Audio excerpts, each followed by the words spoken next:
Expanded Ratio Histogram. I know there are people that have questions on some of these things, and they're always good questions. So it's not something you're going to pick up in a day, and particularly if you're just seeing these indicators for the first time, uh, it's going to take a little bit to get used to it, and that's okay. Think of it as a trading school, which is in essence what we're really talking about here, because trading is constantly adapting. I mean, I've had to adapt over the years, and geez, for the 20 plus years that I've done it, has changed a lot, and yet a lot of things are still the same. Well, there, I moved the mic. Does that help a little bit? All right. Well, we're looking at well, a live 15-minute of Apple currently, and in fact, you have a nice little orange star right there. It was crazy this morning. Let me expand this out. Morning dot came in right there at 522, give it 525.28 target. And you'll notice that this rounds it up because I only put a single decimal. So 0.28 it down to 0.3. Nice from an approximation standpoint. And look at that high, 2532. These guys are pretty darn good that way. It's amazing sometimes to see it, but there it was.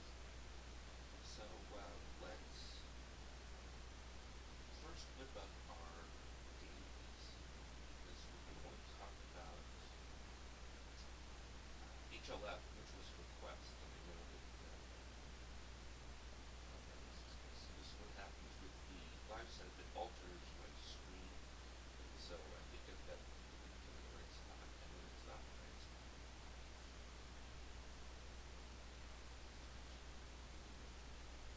All right, we're having a volume issue. Let me go back to my mixer and see if I can make it test it. What about now? It's elevating controls. Does that give me any better? Oh yeah, that shot it up really good.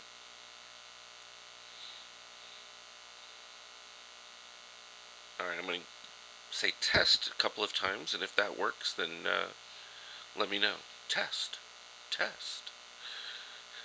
That should give us an idea. I think that that's actually a little high on the range there. Might be a little squawky. That should even it out a little bit. Okay. Yeah. All right, perfect. Now we've got that squared away. Let's start to take a look at. It's interesting because I have just one mic, but for some reason, even if I'm going to push mute, and you may actually be able to hear me, even though I pushed mute. So there's a hidden mic somewhere, and I don't know where it is, which is scary. Could be on the computer itself. We wanted to talk a little bit about the expanded ratio histogram and the dynamic nature of it. And in order to do so, we want to go ahead and take a look at HLF here. So I'm just going to disable these, and this will give us a little bit broader view. And this happens to just be the daily. And what's interesting about it is, we're coming through here, and all of a sudden you get a signal that says red dot short. Now, does that mean you short? It's a signal.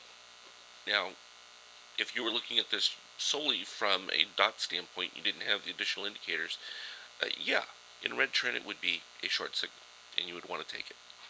But we have the advantage of looking at a few more indicators. And what this shows us is that we had orange deep below, and that's positive. Last time it happened was over here. And again, you have the benefit of hindsight, but if we were looking at this chart on this particular day and the orange dip below, you would call that bullish. You don't have the hindsight of, looking at it after the fact. And in this particular case right here, it was negative because the yellow was below. And while that's simplistic, what we're looking for too is that we're not getting any extreme reading from our cyan line, where it has not moved, particularly. And in some of my advanced studies, particularly in the MBI Opus, and why it's so effective, these three lines plus additional lines are taken into account, um, all within the same setup. And that's why, like, when we looked at my MBI Opus setups, it just completed a win. I looked at it and I was like, oh my God, do we really want to take this trade? It seems like, we're extreme on the overbought, and, that we might have the retraces. And sure enough, the computer was correct. You know, go figure. I mean, it makes sense. But this is where emotions, and human beings get involved in the setup, and they kind of mess things up. So with this generic bullish setup, the key is, though, once you got past this cyan line, you needed to have the orange on the other side. And it wasn't, which meant that we were going to be facing some downside pressures. And if we fast forward to what we just looked at with HLF, you know, it comes back and the orange still stays below, even though we got a crossover here. So you maintained your bullishness, but it's when we get this final crossover, which took place right about there, huge discrepancy. Now, what was supporting it was the fact that you had the rising uh, cyan line. If this cyan line had been fading, then you would have been even more concerned. But now we've reached this point where we basically ended the downtrend once this went over. And when you say where's the extreme histogram, what do you mean at that time? Um, from a specific standpoint, do you need to see the readings? Well, let me just continue on with where, because once we crossed back over, this is what I usually refer to when I say to people, oh yeah, downtrend is ended. And I think that we saw that on Apple's daily, and we'll take a look at it in a minute, because I believe it crossed back above. And it's that generic move. Now, just because this one element crossed over and gives you the nice signal, that's great. But you, these are all in context because you have opposing forces. And that's what the other lines are representing, you as opposing forces. So we have beautiful shakeout continuing to rise. I'm just reading what the comments that come through, so you can keep putting them there because I do look at them. You want to see the lines a little thicker, or would you just rather me zoom into them a little bit more? I mean, that will give you more of an expanded view, but we can do that because we can just go to Format, and we'll go to the Style, and we'll just increase them by 1 factor.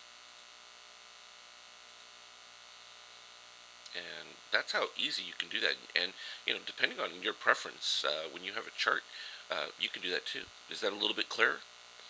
Yeah, that should give you plenty of depth to it.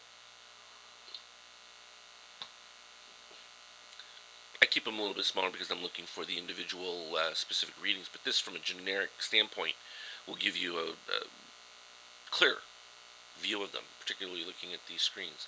So in this particular case, you've reached an awkward spot. I mean, this is not great. It's not horrible. What you'd like to see is this orange now shoot above. Now, it also points out,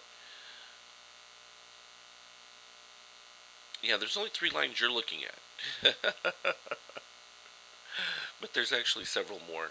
And what we want to see is, you want to see, after you've moved to a green trend, and this is something I point out, particularly after you've had a nice run, 2 green bars after tend to be lower. It's an anomaly I noticed over and over again. Doesn't always happen. It's just interesting because I'll tell people, you change green trend, look for a little bit of weakness to buy into. And it's bizarre, but it happens a lot. Now, I always want to be checking at this particular point because I want to see that my shakeout reading is, continuing to rise nicely. But we're looking at, nice setup overall from having an orange dot. This is the ABM, which is just a stop following thing. Really, no relation to any of the other indicator lines. But in essence, what I'm looking for now at this particular point for HLF in the next coming days, I mean, this is not going to happen immediately because it's a daily chart. We really want to see this orange pop up, and it would be nice if you get a continuation of the cyan higher. That will continue to lift price. But if this starts to fade and then you get a return back down with your orange line, that's more of a problem. And that's something to keep an eye out for. Um, Sometimes people will look at it and they'll say, okay, well, I see that we had a nice move up and the cyan was going down, and then we had a nice move up and the cyan was going up. How are you supposed to relate those? Well, they have to relate to each other. As well as within the specific configurations. And what I'm probably going to do is I'll put on the website just kind of specific setups that typically come through that you would want to watch for as it relates to these. Most of the time, we've taken a lot of this into account in relation to the dots appearing in the first place. Okay, but it changes. The dot will come, and within a day or two, I could have a different reading that will alter it. Yeah, what I would like to see is a slower ascension of this yellow and have my orange raise up above it, because when that orange gets above it, you see, like right here, when we came up, we got past, I needed the orange to have passed my yellow and it didn't do so, and you can see how while we had a positive bias at the beginning of this move, as soon as it crossed over the yellow, took charge of that and it retraced uh, going through there, and then when we reached the peak, notice the orange never made it up here, and yet the yellow did, and that was bearish at that particular point. So someone would say to me, oh, we were bullish, and then it changed to bearish. Yeah, that happens. This is the real market. You can get that dynamic move very quickly. And, so this is where that becomes difficult for people to handle in general, because you want a signal and say, okay, that signal is just going to keep going for me. And while I wish that that were the case in the real world, it just isn't the case. So now from Apple, and we got this signal the other day, and it was worth the play that was going on in between. But we also recognized that we were in red trend. We weren't getting the ideal setups we wanted from the expanded ratio histogram. We had the nice move for the power momentum, which was good. Um, but also in red trend, so there were some people said to me, well, I didn't get in. And I'm like, well, that's okay.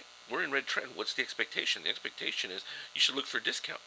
Well, in this particular case, if we look at the high, 528 to 515, what are we talking about? $13. And I usually recommend you look for at least a third of that, so we would be looking for around $4+ discount to the close from yesterday. Well, some people would say, well, wait a minute, that would wipe out that entire gain that we had from the previous move. And it's like, unfortunately, yes, it could. But that's why when you get a nice move and you're looking for a target, I typically move my stop up to a profit, particularly when I'm in red trend. Now, if we were in green trend, I wouldn't worry about it because you're going to get natural moves. But, it's complicated when you're in red trend. In fact, we should have the expanded extreme histogram on here so that we can see. We're still getting improvements. So even within this weakness that you're seeing right now, some of it's general to the market, but it's still very positive because we're getting the rise. And that's what we've been looking for. We haven't really had a consistent rise. It's been sort of just chopping up and down, but these guys have been acquiring all throughout that. And this is where most people want just a nice smooth ride. And I got this question just a little bit before we came on here, because we were talking about the 78-minute apple. And let me put that one up. Wrong one. Right here. Because the gray dot came in. And someone's like, well, wait a minute, we have a higher target. What's the gray dot doing in there? Well, that gray dot is telling us that, yeah, we may experience a little bit more weakness into this setup before we get the upside move that we're looking for. And how do we know that? Well, we've got a gray dot that suggests that we're going to at least retest the low of this bar, which was the 519.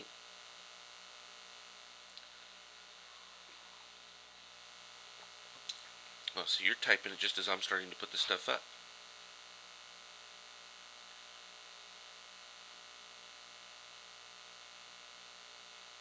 Yeah, well, and this is where, again, we start to look for, didn't we have a positive extreme? Let's put that up there on this 78-minute for Apple. And we'll take a look, because it was an interesting one at the end of the day. We had not a great reading from our expanded ratio histogram, even though we had just turned to green trend and ended up with our orange dot. I expect the orange dot to resolve to the upside. However, this was suggesting to us that, no, we might experience some weakness going into that setup. And it was unfortunate. Normally when you get this move right here from the cyan in relation to it, it's been fairly decent from a gap up standpoint. But Did not work out in this case, but now you do see the favorable move right here, and I need to expand these lines for you, don't I? So let's go and do that together. Um, let's increase the line width on each of them. There we go. And this will make it clearer, I do believe. So I gotta minimize that. There we go. Alright, there. Now, hopefully that's clearer now.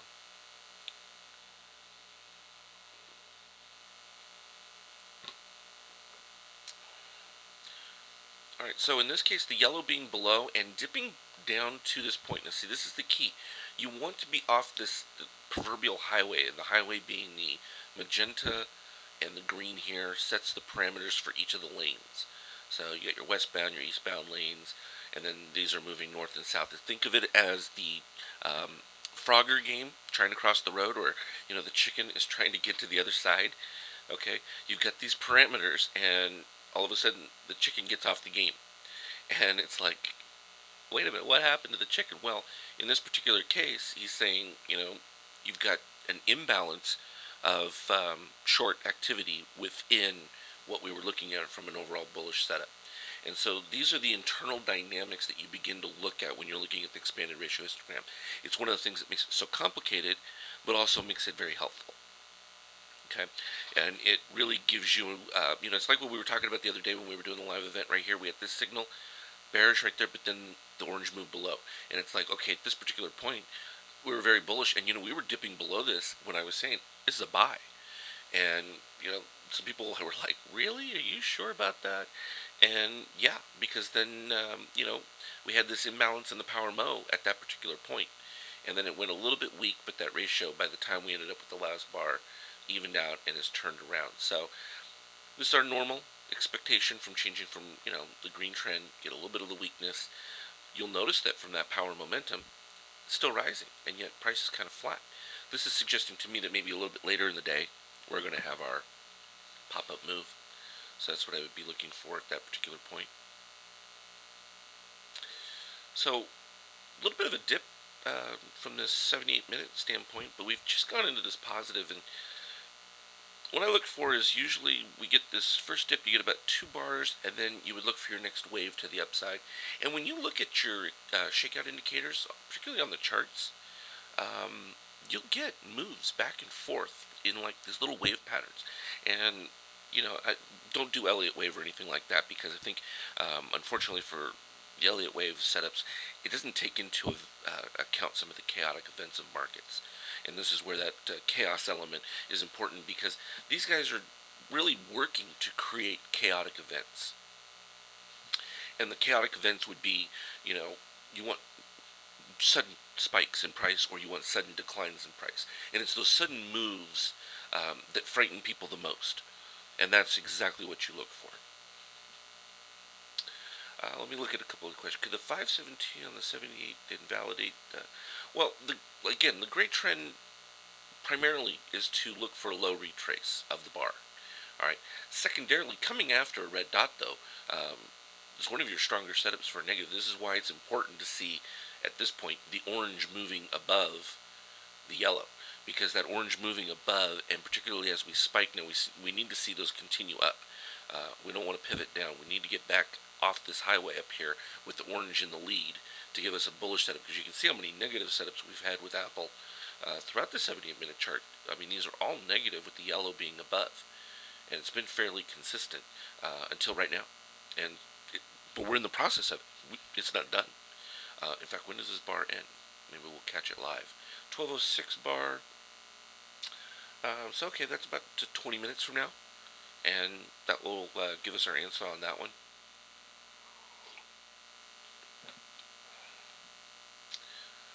At this particular point, you're talking about going back over here.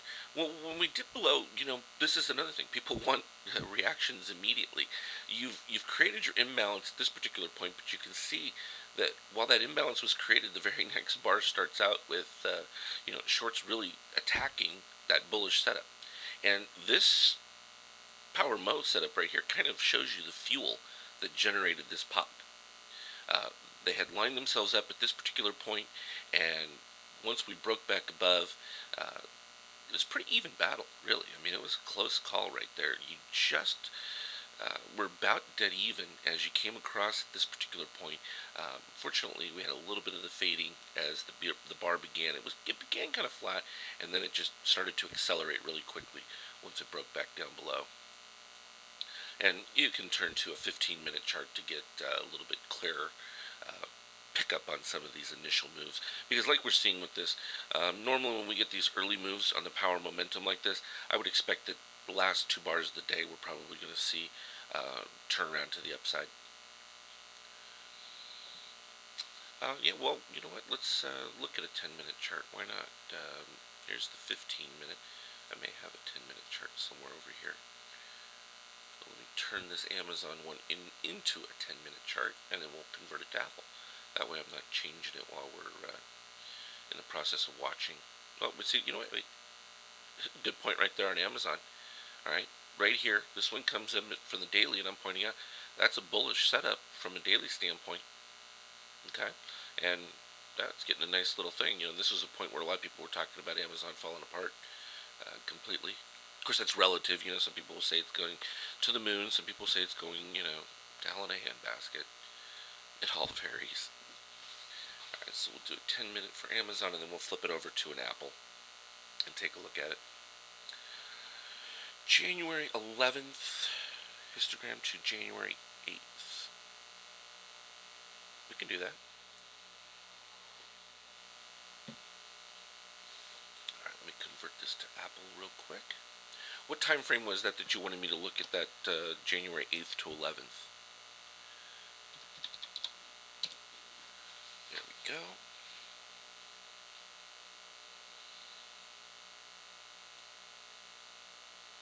Let's kind of calculate for a moment.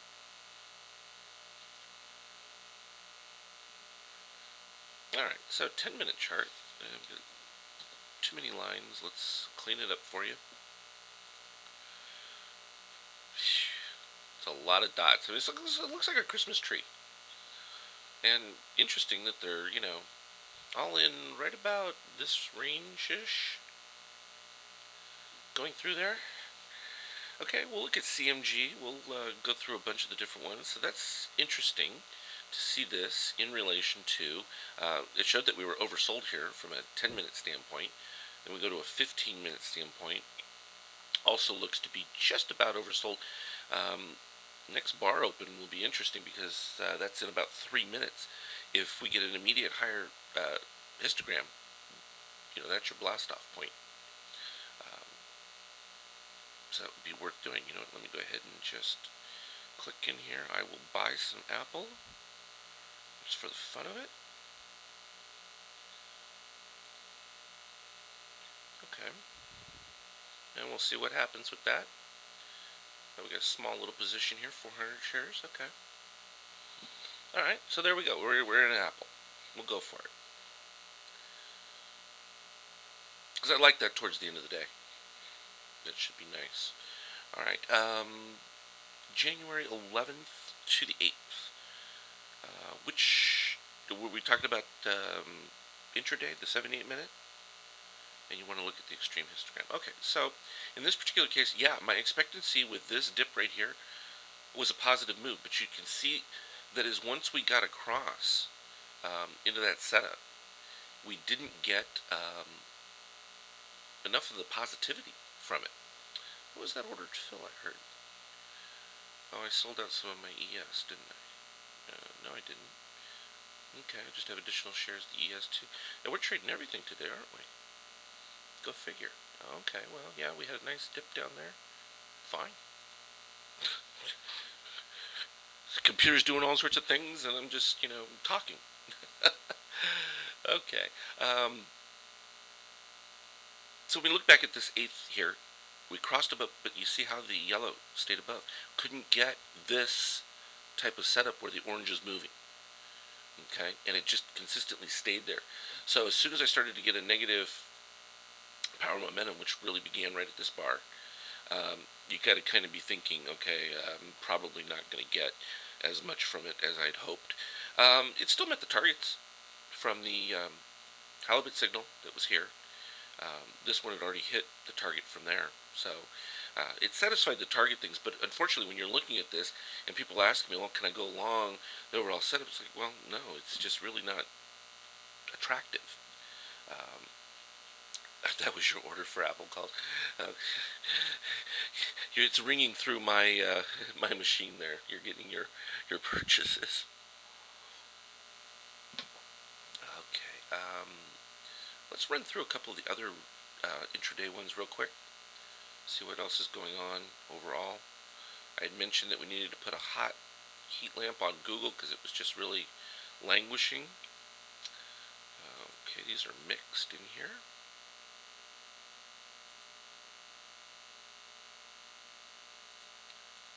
I'm going to put that over price. Oh, I did the wrong one.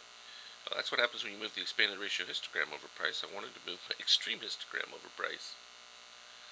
And you do so just by pushing number 1 for your scaling. Okay, and I gotta go back to the expanded ratio histogram. Boy, you can see how clouded that chart can get real quick when you do that. And then I always check this on the side to put the values over there. So Google not being nice at all.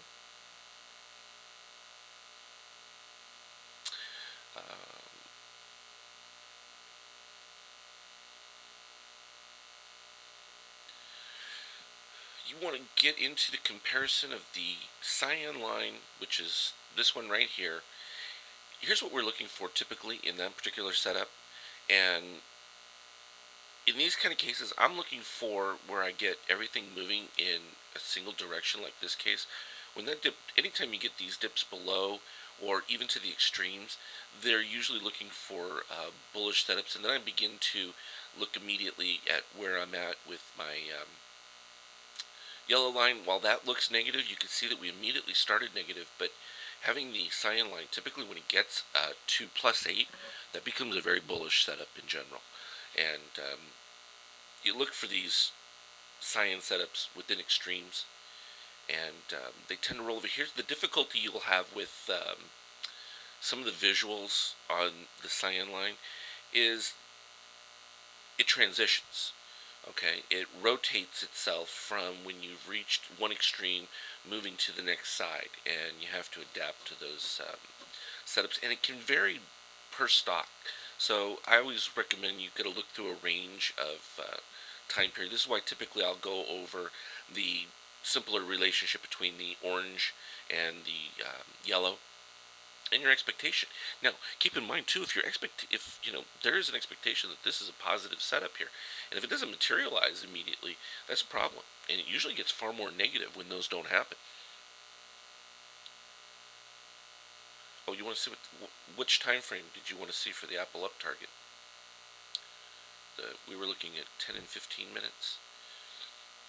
Well, let's look. We have 5:23:49 for that upside setup. This blue dot, which nobody has that set up yet unless you have the indicators. So remember how I talked about in this 15-minute chart we wanted to see the extreme histogram start off higher? It didn't. Okay. And we also ended with the yellow just above the orange. It's probably hard to see that one. So let's increase the line width. Why not? We can do that. We'll go to our style and we'll just thicken them up a little bit. Makes it easier for you guys to see. I don't mind. Doesn't take much to change them back later. Alright, so it's a little thicker so you can clearly see that we were in the right mode, everything looked good, and then the yellow moved ahead where we got the MBI. Now, we're still in red trend on this setup. The MBI came in here on red trend, so right in the middle it says, it was also an MBI and a GAM built into one. So boom, both of them do it. You wanted to see the 10 minute as well. Well, that's AIG. There was the 10 minute. Well, the big orange dot is all the way up to 524. The halibut 523. These were even higher targets that, well, that one would have stopped out anyway. Well, no, actually, the cyan is the stop right there. So that one's looking at 527. So we got some, well, again, the 527 would be the full target anyway that we were looking for in general. from the bigger move. So we'll see if that one takes place. But clearly, some people are interested in buying this setup as it is, even though the expressed weakness. So I think it's probably going to be a market uh, situation. We're going to have to see some improvement there before we get our bonus. And it looked to be, again, that's where we look at the higher time frames and you start to look at that up down power, and this usually looks to be, a couple of bars down the road. So I'm guessing what I refer to as my late Friday buyers, they kind of come in and swoop everything. But we can look at the ES. Let's look at the daily and see what we're getting there. Nothing special from that. We got a lower extreme histogram here. We did have the yellow below. The orange has moved back above. And then this is another thing that you want to look at when you're looking at your expanded ratio histogram. The longer the time period you have your orange above the cyan indicates the strength of your uptrend. Well, within a 78-minute chart, typically 6 bars is what we're talking about. The question is, will we reach the 527 target today? All right, well, we originally get the signal right about here, 1, 2, 3, then we get another signal, all right, which gave us a new target. Actually, that new target is 529. All right, so first you want to hit your 527, but then the 529 becomes the next target, and basically what you've done is you've extended your initial bullish signal, but you still want to see everything maintained. Good. And this is 78-minute charts. I mean, it's paint dry. I mean, sit here and watch this thing tick away on a 78-minute. Oh, it would drive me insane. It's weird for me to even put it up as much as I do, because I just look at them in passing and move on. I mean, set it and forget it is typically what if you're trading these kind of time frames, if you sit there and watch it, you'll drive yourself mad. I mean, if you're doing a 15-minute chart, I kind of will watch that every once in a while, but really not that often. Um, to me, to get interesting, you got to get into 1,000 tick, and then then we can start talking about actually, in my mind, day trading. And it's cool now. TradeStation offers seconds. So you can go down to the seconds if I right click. So you can now go into seconds. That's a new feature they just added. It gets a little crazy because then you're really playing in the micro world, and you're really starting to look at from that standpoint. It's got to be tick, because you just get whipped around. Because just because the institutional guy will be playing around at that level doesn't mean that that's where he plans to exit within that time frame, and they have enough power that they can make those adjustments. I'm not sure why it's adjusting there. Did I change it? No, I didn't change anything. The MBI and GAM, these were the original algorithms that I first wrote. They were the MBI, Morgan Buy Indicator, is exactly what this white one represents. And in that particular case, they were the beginnings of finding the initial footprints of some of these computerized algorithms and the way they were trading. And then within that, I found that there were certain times where I would get an MBI and it would be the exact same setup, but it wouldn't work out. And they were still winning somewhere around 69-70% of the time. And I found within 5 days there was almost a 90% likelihood that I was going to have a higher close. But to me, it's never the winners that interest me. It's always the failures, because I want to understand what the dynamic of those failures were. And so in doing so, we started to get into some of the complexities and the interrelationship between these indicators, whether it's the expanded ratio histogram in context with, power mo. So despite the fact that I may even get a bullish setup here, even though I didn't, you can see the power mo was very negative on Apple for a series of bars, even through here on this 15-minute. And then the imbalance was detected earlier, that there were buyers within this, and that's why the orange dot came up. Not just because you had X number of bars, it actually detected the buying sequence, going through this. And so the expectation is that they're not in particularly at this level where we're getting our dot. They've actually added through the column. So their price is theoretically higher, which is why you should get a significant enough of a pump to get up to the overall target things. And so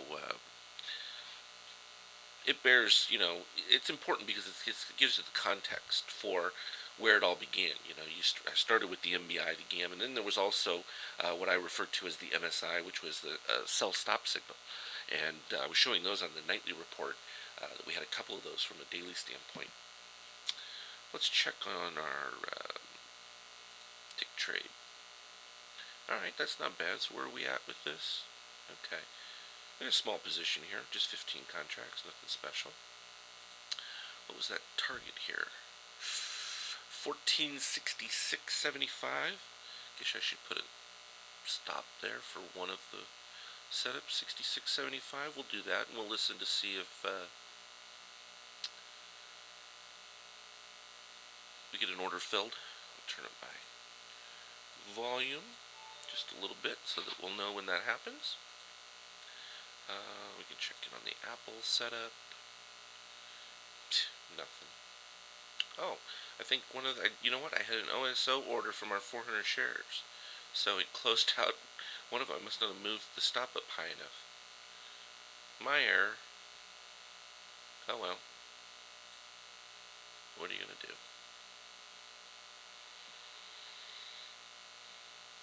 Okay, so there was our 15 minutes, still moving around slightly. Let me look at this. So, a couple other questions. About the gray dot overruling the Apple on the 78-minute. It's not an overrule as much as it's just a warning. Now, in my particular concern with it would be, okay, we have an expectation for higher within the setup. We're looking for signals that reinforce that setup, but we had a red dot short to start the 78-minute in conflict with our orange dot buy at a time where we went from red trend to green trend. Okay, that's fine. We understand that when we flip from a red trend to a green trend, we have to wait 5 bars because what you've got now is you had a exuberance that lifted you back to positive green trend. At the same time, shorts are seeing that as overdone and they're attacking it because they don't want to have to cover it much higher prices. So this is sort of what it becomes their kind of last gasp, is what I kind of think of it as when I see it. Typically when you get even a nice up move, it's unusual that, we're so flat. Let me squeeze this down a little bit because it is a fairly ugly setup, but it's kind of a basing move and what you would, look for, because we ended up seeing just a ton of bifractals all along the 70 over the last week. So who buys over an entire week when price really isn't moving? Well, to me, that's someone who wants to hold on to it for a much longer period, that they're not looking for a couple of dollar bounce. And we saw that in the Apple Daily, because look at this. We ended up with the halibut signal here, and like I said, it was unusual to see this halibut signal because the catfish is usually my bottom feeder, okay? And that's why I call it that. So this catfish reading, when you read it right down, catfish long, right, that's a bottom feeder. So all of a sudden, at lower price, we ended up getting a halibut, which is usually supposed to be a little bit further up in the column. All right, so it was unusual to get this signal at that point, and then to get 2 more, and you'll notice that just with this line right here, around a little bit higher, I think it's probably closer to the 520 mark, these guys are buying, and they're buying it up. And it's just one of those things that they keep doing at this particular point. Now, is that interesting? I think it's interesting. I think it's worth noting. You don't pay attention to that kind of thing because here's what really you have to pay attention to the dynamic in this case, because they're loading up here. Their expectation will be for a pop within a certain amount of time. Now, you may get one more dip before they do it, but really it shouldn't happen. In this particular case, we've had higher extremes, and we really should see a turnaround in our power mode to the upside and a decent explosion. If you don't get this, you hear the people talk about 420 and that, because these guys will turn around and they'll go short, and you really drive price down. So, the expectation is you should see this move in Apple, and it should happen not too distant future here. I mean, we're talking within a week or so. Unfortunately, I look at that daily, that's just not what I wanted to see, for a nice power move to the upside. And the reason being is the only thing that will really be of any assistance if we can get this orange line to move all the way down below the negative 13. I like the fact that I've got a rising setup here with my um, cyan, but you then begin to expect price to react to it. Yeah, catfish and halibut. These setups with the dots below are always buy setups. And boy, I have plenty of short ones. In fact, that was one of those things I was going to be talking to my members about, because while I have my, well, we can flip over to the MBI Opus. Here was the MBI Opus program that we had for futures. And at the start of the year, it gave us a buy signal. And so we were long, and well, currently still long the ES, not the ES, but the SSO, double ETF. And it was weird because it gave this signal. Now, what is this one doing? Well, let's look at the performance report. So here's our performance report. Shrink it in there so that you can see it all. Alright, so going back to 2003, I mean, this is winning 80% of the time. 3.68 profit factor is what our performance graph looks like. And this is taking into account all of these various setups. So extreme overbought from what everyone else would think, and my computer is saying buy. And I'm like, okay, buy. Wow, that's ballsy or gutsy, but no, the computer doesn't care. And this is the problem you get with algorithms. They don't care what price is. Why is that important? Well, the flash crash explains to you why that's important. The computer didn't care what the value of a security was. It had no concept of its intrinsic value or fundamentals, nothing. All it was doing was trying to beat another algorithm.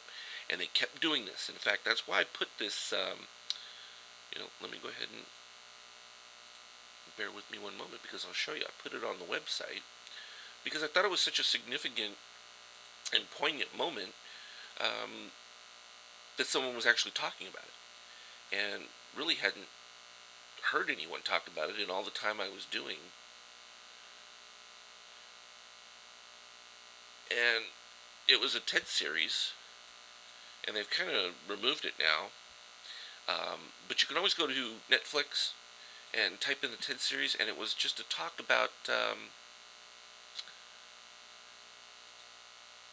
not just algorithms, but in general what they were doing and how they approach things, and how, I mean, pretty much everything we do.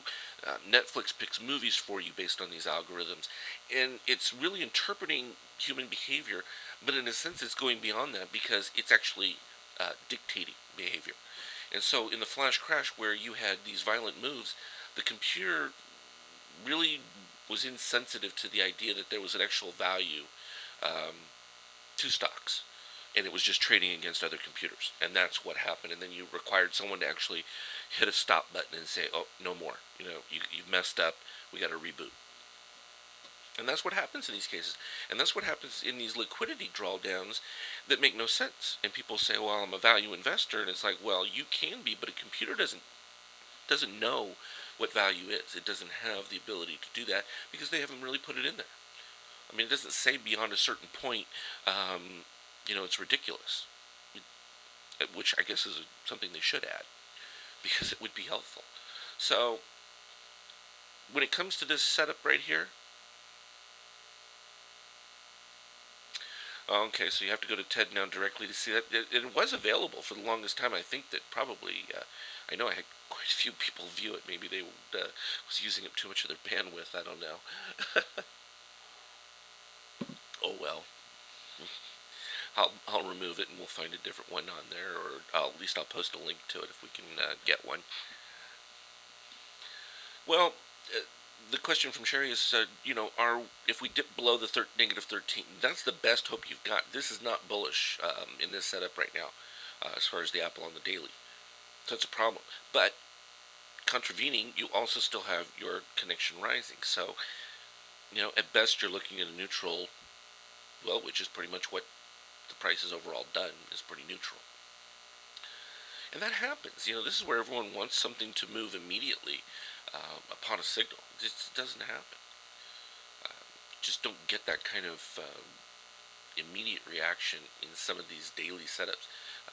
Intraday, fine. I can look for my 10-minute chart, and I can expect that, I'm going to get my move within, X period, unless I start to get all these additional markers. And, I mean, really is your rainbow right there. I mean, that is too funny. But that's okay. Let's see what else is going on there. Well, PCLN has been very positive. Let's look at the 78 minute of PCLN first. Alright, so if I just bring up that expanded ratio histogram, look at how long this has spent, and let me just darken it up for you again real quick, because it's a good one, because it shows that strength of trend. Oh, I needed to thicken the line, not turn them into a histogram. Alright, this is what I want to do. Add to the weight of the line. Alright, there we go, nice and clean. Alright, so watch as I shrink this out, and we can see how long that stays above from a positive trend standpoint. So, green line, the orange line here staying above our cyan, keeping that uptrend positivity, while our more immediate, shorter term signals of the yellow coming down and crossing below. So this is what you're going to want to watch. I'm looking for, where the yellow is above and it crosses below. Those are usually your pop-up points. Now in this particular case, it didn't happen. Kind of just traded flat. But you still had no reason to be, alarmed, because your orange staying so much. Now right over here on this dip, you get very close to the change. And when you had this dip down here, you might be saying, oh, with that dip down below there, that's negative. Well, you didn't get the orange to go with you. You need to have the symbiotic relationship between the two moves. All right, so you really need to at least see, the dip below the 7 here to match this one, and ideally you would have really wanted a strong move below the cyan. But again, notice the cyan is well below the -7 down here.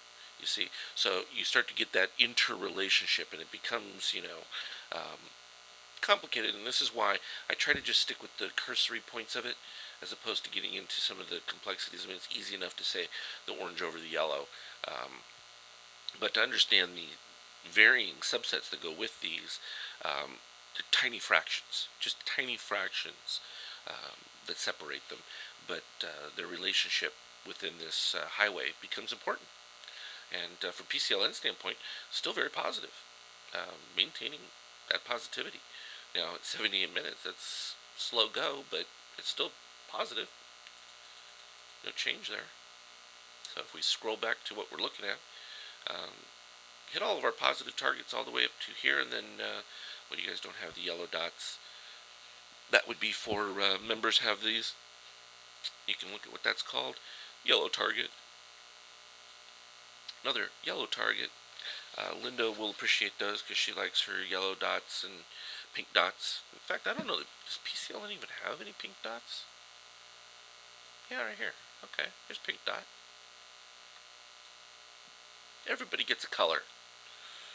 I should put my breast cancer ribbon on the website there, and they can have a, a symbol too.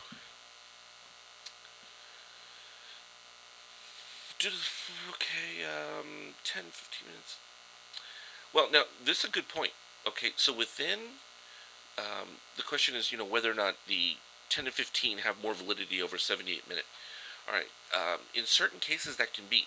Now, when I talk about, looking at a daily chart and we've got readings that aren't as positive, I warn people, particularly when it comes to the dots, okay, be careful hanging with your 78 minute trend moves, particularly when I'm seeing a series of extreme histograms. This is why I've been trying to go over daily charts with you before the dots come out for the next week, because it's important to kind of get that gauge. Okay, we would look at them and say, okay, I think that PCLN has a positive move for the coming week. I'd be worried about this one, and we would go through a lot of those. And this is where the initial part of doing these live casts and actually finding live stream has been good, because the quality of the image can be near HD, and that's important when we're talking about these tiny little lines and looking at numbers. You want to be able to see it clearly in order to have a way to identify it. So I tell people, all right, move to your shorter time frame to get your initial gauge, and then wait to see if you get corroboration from your higher time frame. Okay, and that's the simplest way to go. And do you have to trade something where it gives you a mixed signal like this? No, but we didn't get this signal until after we'd already looked at our setup. We liked 516. We got the move, and then a series of short signals came in. From the 15-minute short signal came in, as well as that. And like my point was last night when I posted on StockTwits, if we had a gap up of better than $3 on Apple, then you could have looked at and expected the run, because then I would have seen on the daily a higher move here after these signals. That would have triggered to me that they got the shares they wanted and they were ready to run it. But in this case, it didn't happen. Well, on the weekly chart, that's a good point, because this is what I do, at top to bottom. Okay, I'll start at my weekly chart and work through it. Okay, so in this particular case, we ended up with a nice orange dot signal in red trend from a weekly standpoint. Well, look at the range. All right, that's 45 bucks. So if I'm looking at this from a weekly standpoint at 527, I want to be somewhere around 516 for my entry. Is that a coincidence? That's exactly where the 78-minute gave its buy, blah, blah, blah, blah? No. Unfortunately, weekly is still beginning with negative on the Power Mo, positive from the expanded ratio, but you can see that the downtrend from this weekly standpoint, look at how long that's been. Not to mention change from green trend to red trend. But my concern is that you don't get a pop and we end up getting overbought. We're at negative 17. That's not bad yet. But if we get inside negative 10, yeah, then I'm going to be like, yeah, it's not worth the risk to reward at that point, because there are plenty of other stocks to trade. And plenty others that will, give you more bang for the buck based on what their daily readings are. Did I do a shakeout on that weekly? No, I don't have the shakeout on here. Let me put it on the shakeout so you can take a look at that, because again, that's another important one. I don't put them all on every chart when I put them up, but you definitely want to look at them in context. Now, see, what I liked about this setup, you can see that these guys have bought a significant amount of any of this weakness, because that shakeout would be well below. And this is our first move up from the shakeout reading. We went from negative 13, we're now at negative 11. So shakeout is moving in the right direction. That's ideal. Typically, I look for the end of a move. If the yellow had moved below the red as being more positive, not quite there. The yellow is still above. Just because it gives you this crossover, and then you get that swoop coming back above, and it kind of defines it. Yeah, now I know it's a daily. I'm going to flip to the weekly here to show it. Alright, so from the weekly standpoint, now let's just disable these so that we can get a clear look at it. Alright, so we were fairly negative. So this is the first week we've moved inside. Let's get rid of that ellipse. Blocking my view. There we go. Alright, so we were negative 16, negative 14, and now it's negative 11. So that's your first indication that you've got some serious positivity from serious buyers. So that's important to know, because, again, that gives you that upside target, 577, all right, from a weekly. However, that can be 4 or 5 more weeks down the road. So for a long-term holder and long-term builder, this becomes very attractive from that standpoint. MA was a good one, because this represented a situation where extremely overbought, but look at this orange. Will not give up. I mean, it's just incredible amount of resilience within this. And from a daily standpoint, it gave a short signal. We initially started that, but what we had to do with it is basically trade long every single buy signal that's come in. It's hit the target, gives a short, comes back, gives another buy signal in green trend. You have to keep taking them. And just gave the sell signal a little bit ago, but putting in additional buys with this green dot right there at 526.81. So, it just won't stop. And that happens, And then, someone's asked, well, when's it going to turn over? Well, I have to wait for the shakeout to actually move lower before you can expect that it's going to, have finished its top out. I mean, there are extremes that stocks can go into, and they get crazy. But I think it was the daily on it was all the way up in the plus 28 range. Yeah, we'll see. There it is. All right, so you had this huge plus reading, got over our purple sell line, and today finally beginning a rollover, but still look at that power momentum. Still can't get that ratio to flip over to short side of setup, but it should be pretty close to that. I thought that this day represented the high move on there. And then, the next question is, okay, well, what am I looking at for retraces? And it's tough to go through all this on a 140 characters, but you're going to look for each of these positive extremes to get retraced. So the first one, like I said, becomes 522. There you go, 514, 511, and you start working your way back, and down the road here, you're going to retrace to your overall setup. It's just going to take longer, and you have to wait to see some of the weakness.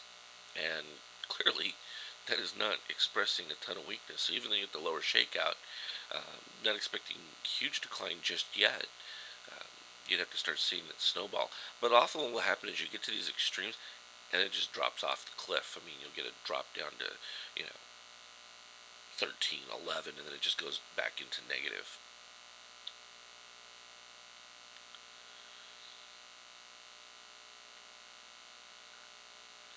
Well, on MA, what we wanted to do is, okay, we got the actual signal from MA, which is the red dot. Let me move these numbers out of the way. So we got the original signal, but, okay, you get a short signal here in green trend. You got to look for a discount. So we had put down that the discount area was right around 513 and a half based on this setup. Well, it came up above there, so I'm like, okay, this is an opportunity to buy a put. I said it was troubling because we had rising shakeout and we had improvement on the extreme, not the extreme, but the power mo, as well as all the other indicators, up, down, power, you name it, everything was positive. So I said, fine. The most you could do would be a 25%, position, and because it's still positive, you can go ahead and play it alongside to those in case you continue to stay divergent, and we'll see if we can catch the earliest move. Well, the other concern I had was within that is we still hadn't moved this yellow line above the red on the shakeout. I'm like, once it got past, I'm like, okay, we've moved past it. The problem is now I've got still rising shakeouts. I just need to wait for a trigger when I get my first, decline, and it never happened. And power mo, I'm like, okay, maybe we'll get a move where the shorts will take some strength. It hasn't happened, so it's just no signal. Now we've passed 6 bars, from the effective setup. It doesn't mean it's not going to come back and retrace these. It's you've lost the immediacy of this signal completely. And ideally, you would want to get a second signal, but lower shakeout. You can look for a little bit lower to move, and it's still positive extremes. It's just wild. It's happened once before on this. Got to like plus 36 on MA and rolled over. And this is, but again, it's just one of those very low volume setups, and you have a little bit more of an issue where people can play with the stock price because that liquidity is so low. So, and that's an important one, how thickly traded a stock is. We were going to look at Google too while we were here because Google needed to get under that warming lamp. Alright, so let's just mark these because see, look at this is why I put on the Hawks what your stops levels are. It just makes it a little easier. And on the program for next month for members, I'm going to give them the option of having the dot. You can then turn off the number and turn off the writing. This was helpful because when I'm putting up a chart, I don't have to sit there and mark the lines all the time. People can hopefully read the up dot target and the number and the red, where the dot is in the stop value. You hope. No guarantees there. None whatsoever. So a lot of buy signals, various targets going through here. I think it's looking for that 739, so another dollar plus to get up to that setup. The gray dot, yes, is and that's a good way to put it. The gray dot really is just looking for whatever the close on that bar. It's just looking for a low retrace. Basically, what it's showing is an accumulation setup within a general. Can't even say disbursement. I wanted to, kind of say within a short concept, but it's really more a short concept when it comes after a red dot. If there's no red dot and you just get a gray dot, I often see those as buying opportunities because I'm expecting a little bit of a dip that I might be able to pick up additional shares. So that becomes a little bit more of an adjustment with that. Um, well, based on what we were seeing from the Apple there, we looked like we were going to see some late Friday buyers. Um, we're not late Friday yet. I mean, when I say late Friday, that's going to be 40 minutes before the close. You get into right now, we're almost into no man's land where there really isn't a whole lot going on to that setup. In general, this is where the day traders have their field day, and then you get your big liquidity movement towards the end of the day. Speaking of which, how is our ES? Still nothing. Oh well. And what's Apple doing? Nothing. Just kind of playing around there.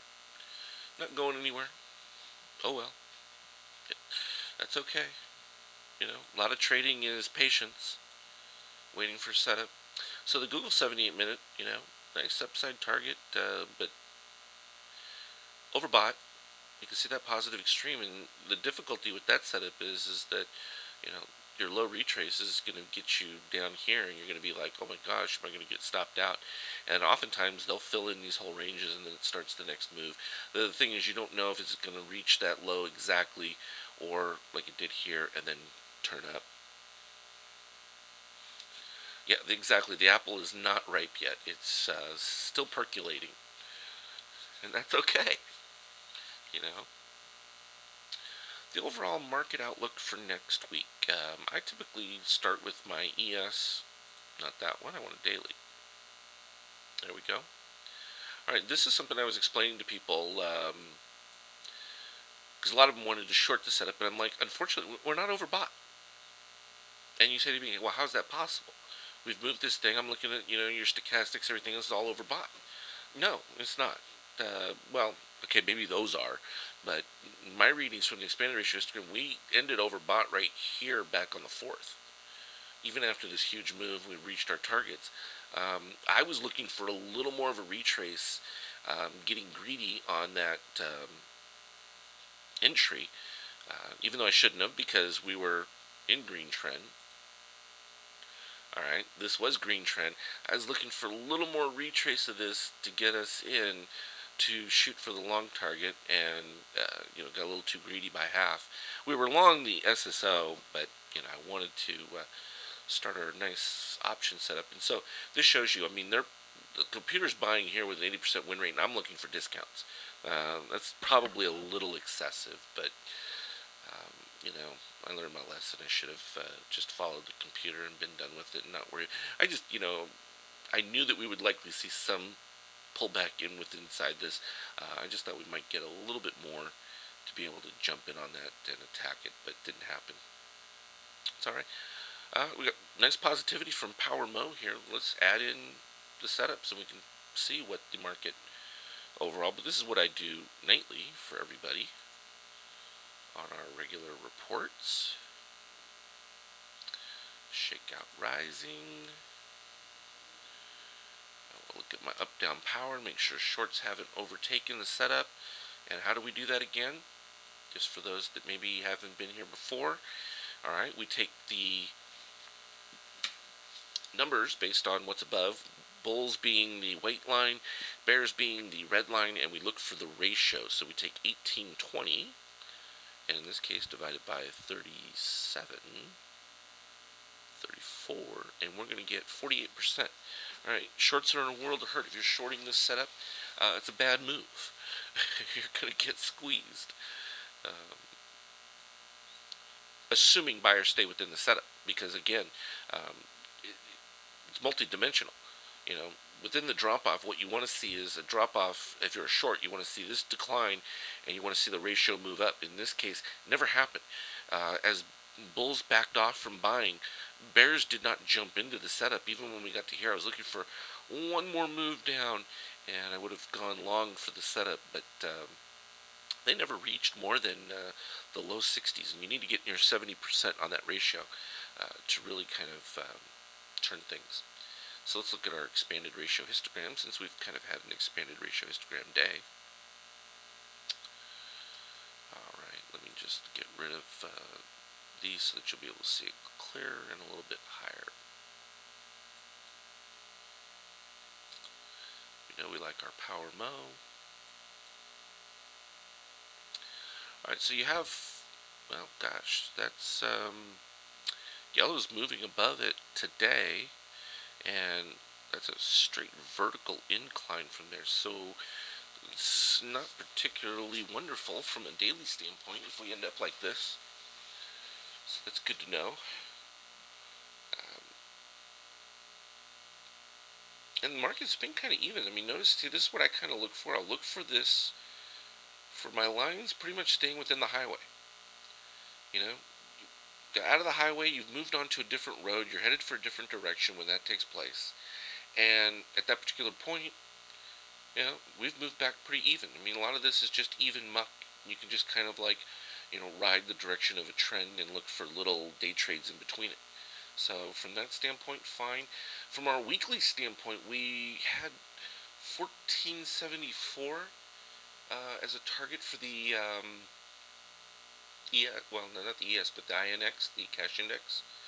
Um, so I think we've reached that one. I don't have that chart one up to show again, but those were orange dots from a weekly standpoint, and I show that on the nightly report, so people have seen that.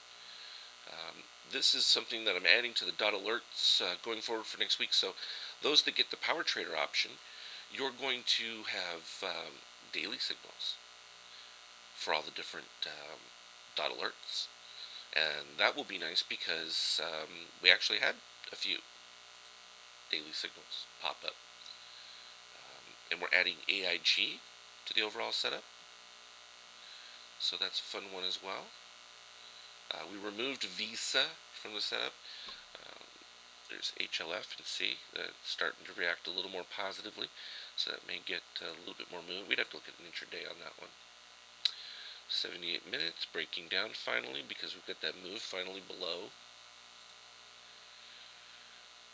Too many MAs, tired of talking about MA. Let's move on to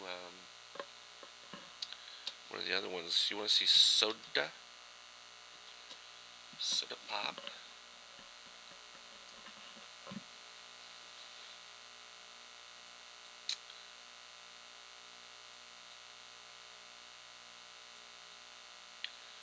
Nice green trend with that all the way back to, well, last time it dipped was right here at the same time you got buy signals that jumped into it. You want to look at RIM and CMG? Sure, we can do those too.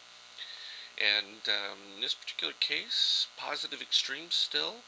You've just started your new cycle on the shakeout, so that's actually positive. It weathered the negative power momentum right there. Let's put the up-down power on as well. Do I have it on this chart? Yeah, there it is. I just wanted to see if there was a short ratio buildup or anything. No. And depending on the scale that you put on here, now I'll use also a, let me format that one, I don't want that.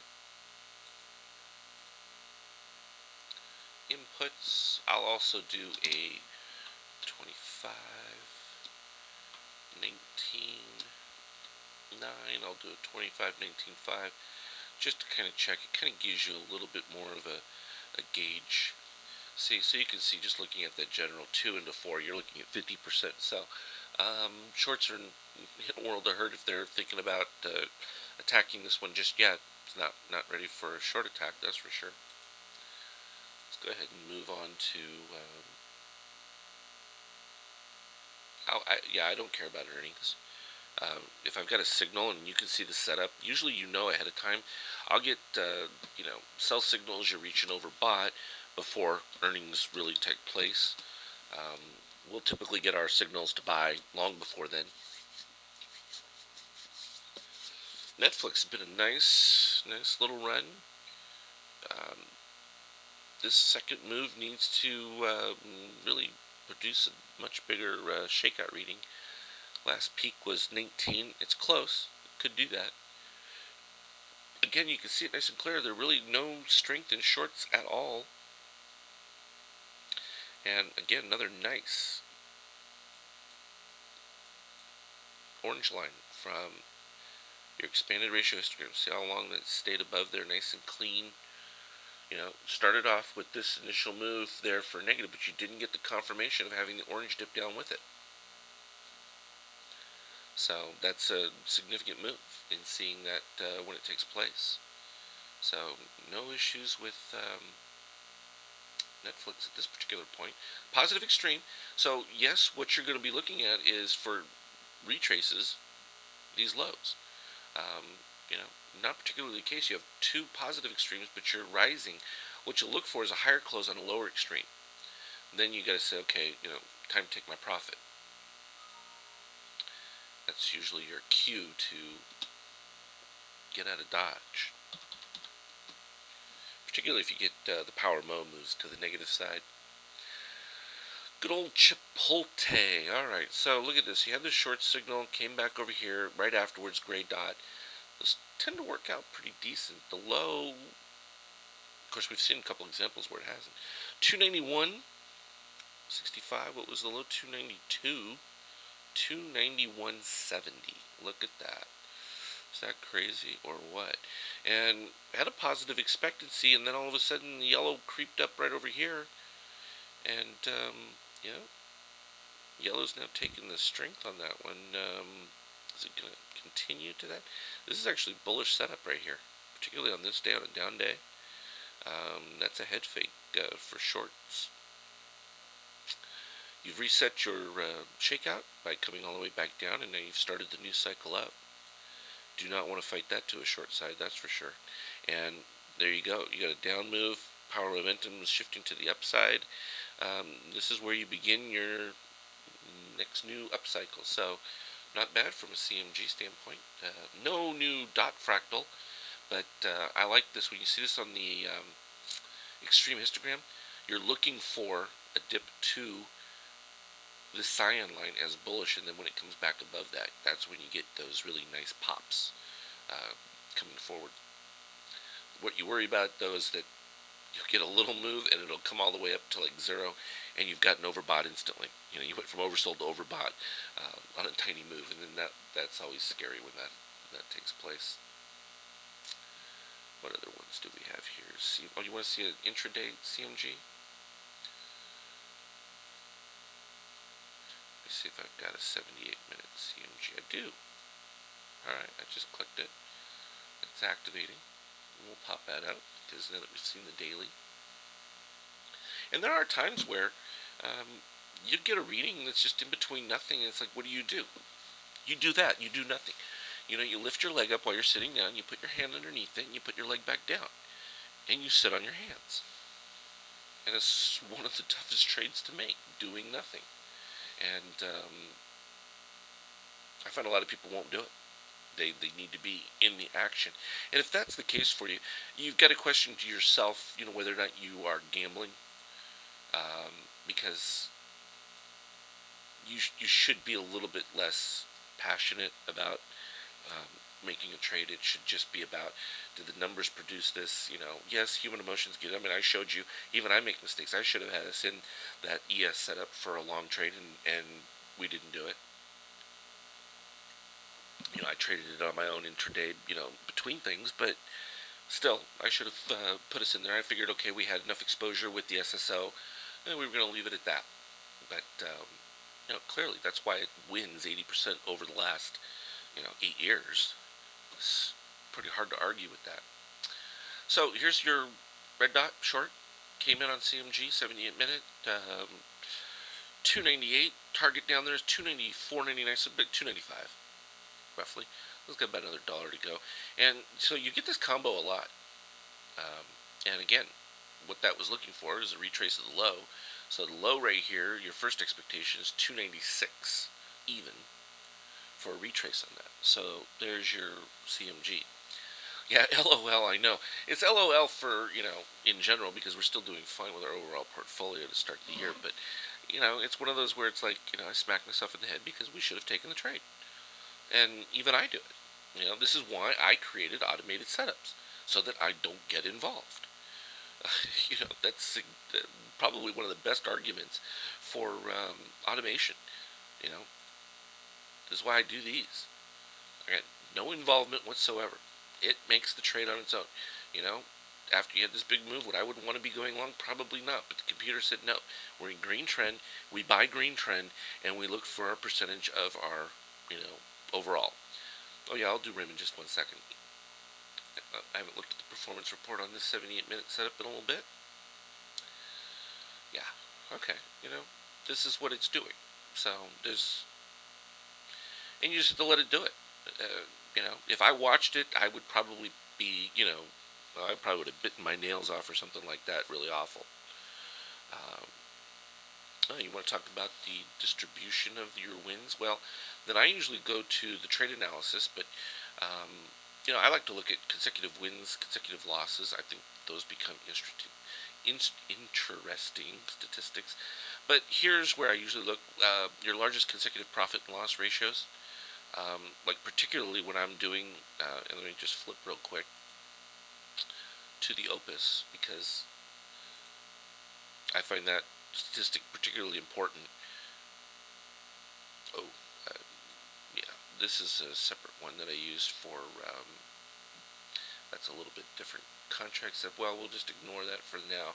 But I'm just trying to point out the ratio between your winners and losers from a standpoint of what's the percentage, the ratio, and sometimes you'll find systems that you have these big drawdowns and these losses consecutively will be huge, and you just don't want that.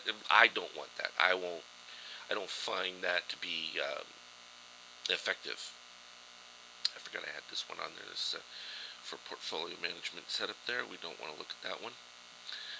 I try to keep it down at the normal size contracts for regular, but then again, 10 contracts for some people is a lot.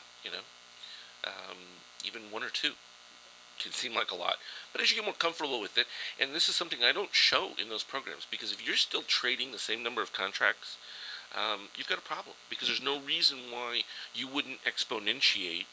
Yeah, that one I was showing you was a 100 contract typical, and that's small. That's the beauty of the ES. That's the liquidity. You really don't start to have a problem until you get to about 500 or 1,000. Well, this is where you got to have reasonable stops and controls in the setup. In this particular case with the PCLN, it's looking for small moves, but it's not going to go south for a large percentage. It's going to regulate this within it, and there are times where it'll get these really nice aggregate moves. And in this particular case, it's been a fairly decent overall setup. I mean, it's winning almost twice as much as it loses, and the win rate's only 70%. I say only, but you really need to be at that kind of level to be effective when you're looking at that. We can look at the performance graph. This is excellent. You'll find some of them that they start getting choppy, and it's when you get that kind of irregular equity graph, it becomes a little bit more difficult.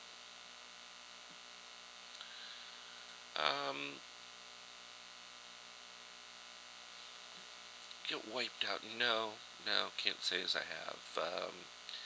Because this is another thing. The computer program takes. See, I take into account ATR. So for those who don't know what that means, the average true range. So within that average true range, when I exceed a certain portion, it gets into what I call ATR bust. In fact, I can show that. Well, that one would not have it on there, but when you reach a average true range, meaning how much the stock moves up and down at a given time period, the program will shut off. So if you had a surprise terrorist event, something like that, the automation would stop trading the setup in general, just because. And so this is effectively that stop button, and you can put that into your program where it says, okay, and you'll see that in my programs where it'll say ATR over, there's already a maximum default I set in. I don't even give you an option on the upside, simply because if you get too much of a range, there's no point in trying to trade that. Yes, the program could do it, but why do you want to risk that? And so this is where sound risk management comes into play. You're not going to do something that's just random. And trading when the ATR gets over. Now I have a program specifically set up within my MBI Opus that's called ATR Bust. And this ATR bust only will trade if the ATR, the average true range, is over 60. Now, when you think about over 60 points on an ES and that for a daily range, I mean, we're talking 2007 through 2000, late 2008, early 2009. That's when you were talking those kind of ranges. But even within that, it only made, I think, a dozen trades. But the problem is that you just this is where I get into an argument. Some people say, well, as volatility increases, I reduce position size. I don't do that. No. Because we can take advantage of volatility in a lot of these cases, and it's nothing to be afraid of. Volatility is not an enemy. Volatility is a friend if you know what you're doing with it. But isn't that the case with most things? A normal trading range can be a nightmare for someone who's not paying attention to a variety of different aspects. So I don't see volatility as a problem. I see it a lot of times as a welcome thing, particularly when it comes to options, buying in red trend. Like in that setup with Apple and that. When I'm looking at a red trend and I've got a pretty strong positive expectancy, boy, I love to trade the options. If I don't have that expectancy, then and it's just middle of the road, then typically I'll go into a stock situation. What I object to is when people get on and say, "Oh yeah, I made 200, 300%." Well, you only made that if you put in the exact same amount of money that you were going to put into the stock. So if I'm putting in $500,000 for the stock, and I'm saying I got X return for it, I'd better put in the $500,000 for the option as well. And people won't do that. They don't have the stomach for that. That's where you get into your professional realm. You've got to be able to handle that completely. Well, RIM, we had the nice MBI there. You had your bifract all the way back over here. It's just pretty much been a consistent medium to flat overbought setup here. You kind of went to a little oversold with the little dip on the extreme, so it was not overbought when you came down here. And this is kind of what we just saw on CMG, almost identical from that setup. It's probably going to end up resolving to the negative side. You can see the yellow moving way ahead of move there. Let's look at it from an intraday. Let me just change this.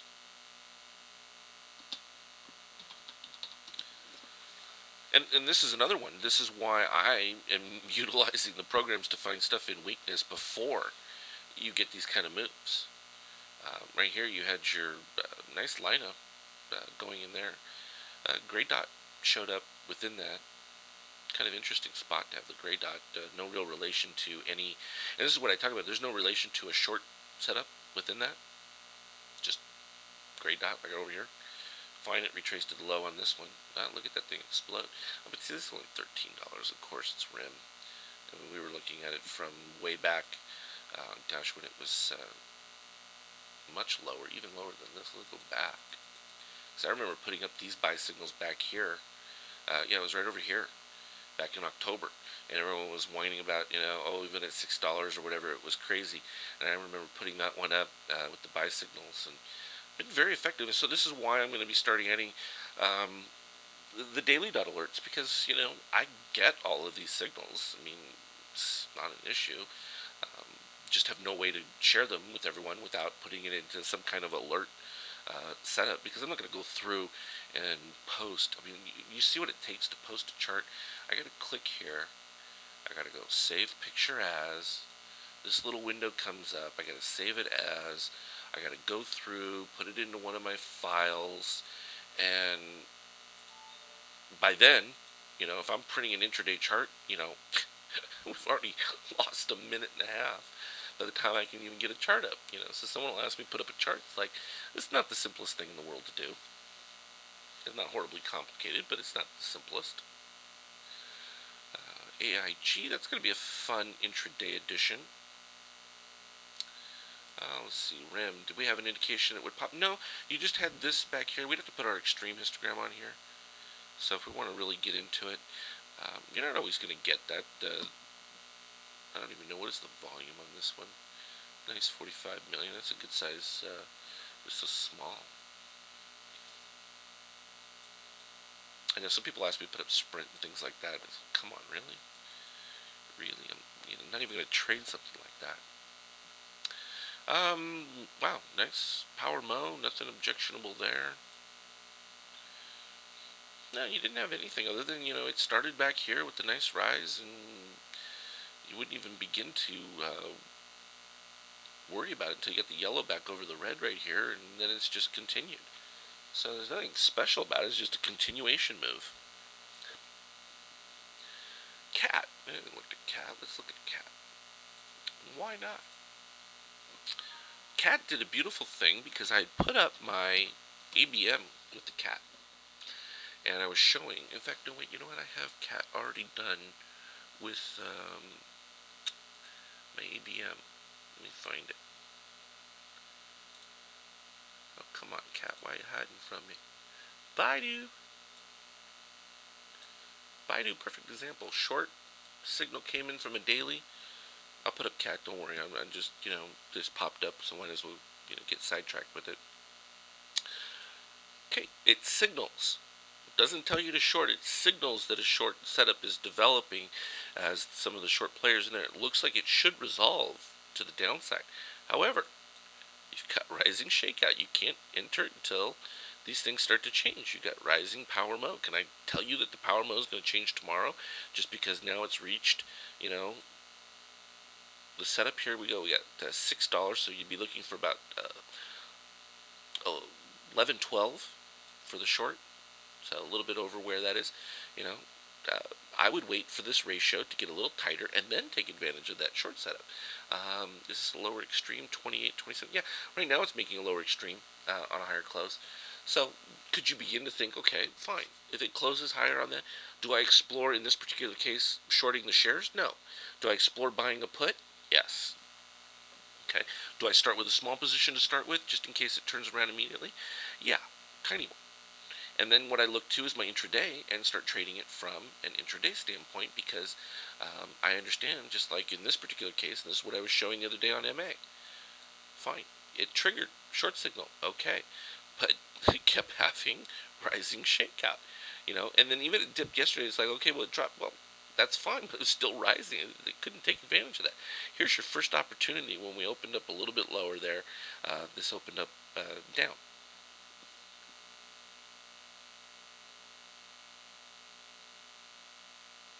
Yeah, I hear you. But do you really want to take the extra risk with what that Baidu setup was showing? And that becomes the reality. I mean, I really don't want you to worry about trying to capture exact tops. Um, Let me go back to that Baidu. Where did I put it? See, I go through all these charts. Yeah, this one began lower, but we were starting. Okay, so what happened was this was the first day that we crossed the yellow line over the red on this particular move. All right, and that didn't happen. The number was only 1462 to 1494 on the shakeout. You see the bottom there? So it was still below the red line, and we still had the positive. So we were waiting for that first move to get above there, and it was interesting because it happened on the same issue as a gray dot. And it was like, okay, that becomes attractive, but really need to get that line moving over there. Well, and it's difficult when you're playing calls. If you own that Baidu setup from a cash standpoint, stock, you can just put in your stop in that case. Let me go back to where that Baidu was. It's right there. My Google's still not percolating yet. Don't know why that shrunk. You'll get a signal like this. Positive power mo. There was nothing in this power mo, though, that suggested that you were going to get that short to activate right away. Nor did you see it either in your up-down power. There were no shorts active in the setup at all coming off that. So you had some extra readings in there that you could have just looked at to say, okay, maybe I only want to get rid of a portion of my calls and being reasonable. And this is something that I'll do a lot of. You'll find me trading in and out of portions of a position. I don't go all out or all in, particularly in a situation like this. Yeah, it's overbought, but what I'll do is I'll take profits on a portion of it and leave a little bit to continue. But there's still nothing wrong um, with taking your gains. You made some money. Don't complain about it. But I can see where you would be like, 60%. Now, if we look at Baidu from an intraday standpoint, that would be more interesting. Let's do that real quick before I go into LVS and some of these other ones that people are requesting. And I don't want to get sidetracked from Cat. I haven't forgotten. Trust me. Trust me. I haven't forgotten there. So here's 78-minute for Baidu. Nice buy signal. Hit that target pretty easy. So this is where I go and I click over here. Let me do it so that you can see it. Click my ABM. And this becomes very effective and a good one for me to point out to you, Michael, here, because you want to watch this. If you put your ABM on some of these, when you come across here and you were thinking about getting rid of your option setup in this particular case, it's like, okay, fine. If you took a portion there and said, fine, I'll let the rest ride with my ABM, you'd still be in your Baidu setup overall. There'd be no change in there. And though you wouldn't be at your maximum setup at this particular point, but you could always sell a portion of it on that kind of a huge move, particularly when I'm looking at a shakeout that, gosh, what is that shakeout reading? Plus 35. Yeah, that's got to ease back. But what will happen typically on these, it'll ease back for about 4 bars, and then you'll start your next wave up. But look at that, positive for your expanded ratio histogram. Beautiful setup. So really nice. So hopefully that helps, because that will save you a lot. And that's why I just recently gave the ABM to members, because I think that it can be effective in following your trend moves.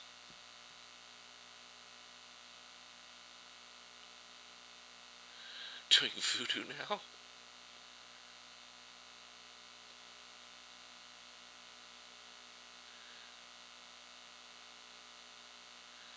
On the up-down power. Oh, good question. Let's go back to that up-down power. That's a good question about the up-down power. Okay, let me get rid of some of these here first. I'm going to leave the power mode because I like to see those in relation to that setup. So when I'm looking at this, the representation for this power mode move here is bears have taken a huge move into this particular decline. And for me, oh, 1 second, I got a little text.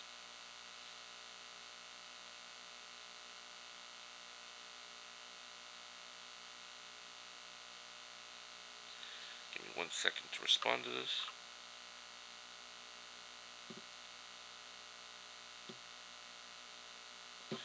Okay. So here the shorts have taken a strong now. If I had seen my bulls dip below, then I would have said, okay, you're probably going to see a little bit more of a short. This becomes very powerful from a long setup, because as soon as this turns around, you've got shorts trapped. And you'll find this setup, gosh, an awful lot. Every time it comes in through here, the shorts get exuberant and you don't have enough decline from your bull side, and they get squeezed. And boom, this is why also we ended up with a green dot setup within this, and kaboom. And then, even starting in the middle of it, they were still holding on to it, adding into the short as it popped up here. And so they really created the upside move. So I love those kind of setups.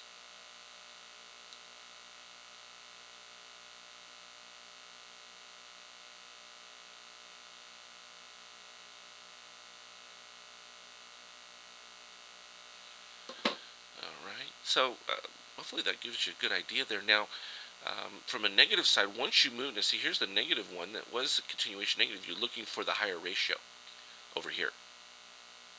Okay, so you see that? So you'll find these dips where shorts have activated a little too soon, and boy, they get squeezed every time. And where you're going to see it a lot of times is you'll move into a red trend, but you won't get your extreme histogram to dip down into a an extreme area, where you might get a breakdown. Notice how you stayed above the red line on this particular setup with Baidu, and then the ratio improved quite a bit. It still wasn't perfect from an up down. I mean, you didn't get into the plus 70%, but you had a huge short interest within the overall setup. And then I tend to look for these pivot points.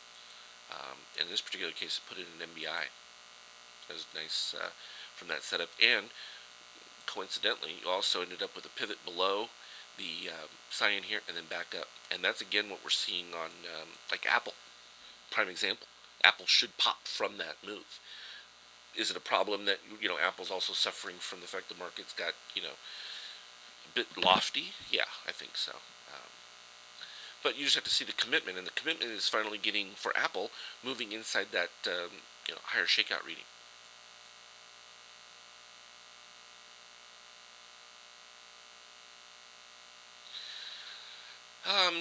The relationship between price and the up down power is not going to be as compelling or strong.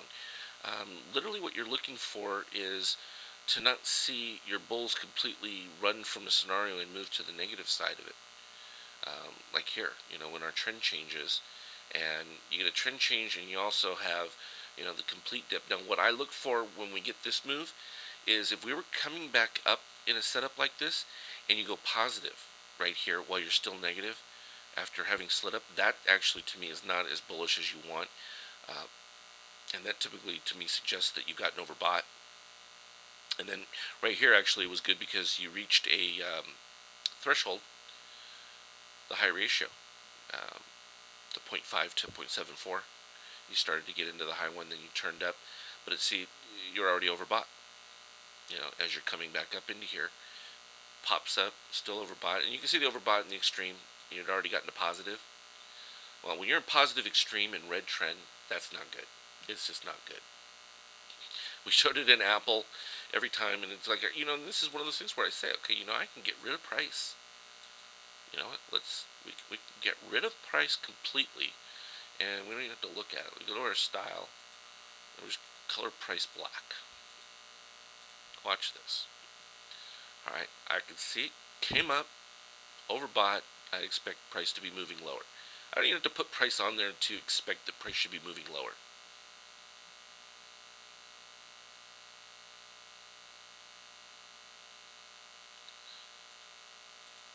Well, that should. I mean, this is Sherry brings up a good point about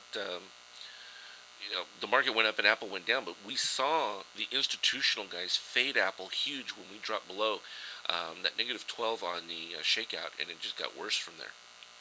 And we went into the negative 30s, and that had not happened for Apple, so that was particularly ugly. So, and this is where I go through my chart and I'll color these gray, even the candlestick with the trend. I just color it gray. And then for me, it's just a matter of turning on. I'll just slide over here and do it so you can see me actually. Go to my trend model and click. And so what's going to be neat when I'm talking about the alert setup from a daily, you'll get, where did I put my daily? I've got to go to window, cascade.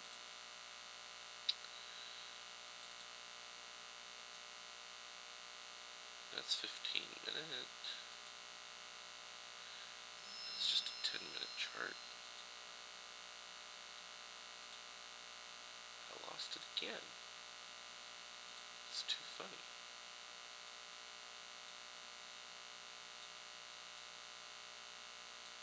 Oh, did I move it down here? I might have. There it is. So it's going to tell you when the trend changes on a particular stock from a daily standpoint. Oh my goodness, that was an ordeal to try and find that one. Alright, I promised to put up cat here first before we go into any other setups.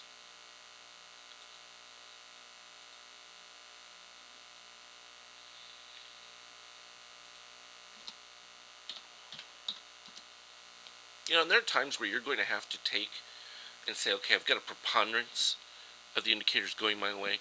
No one says that you have to take 100% position into something, particularly if you're not getting everything in alignment and you're like, well, I'm not quite, certain on a particular setup. It's some of the things are moving in the right direction. Some of them aren't.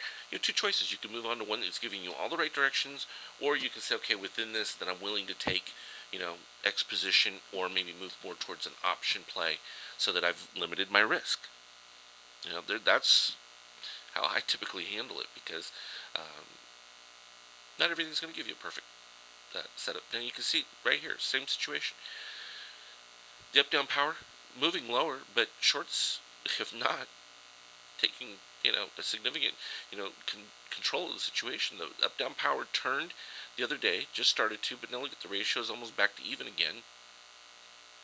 In fact, you do have the blue slightly ahead right now after this, but you've never had a drop off significantly of the amount of bulls in relation to it, and so really gets tough.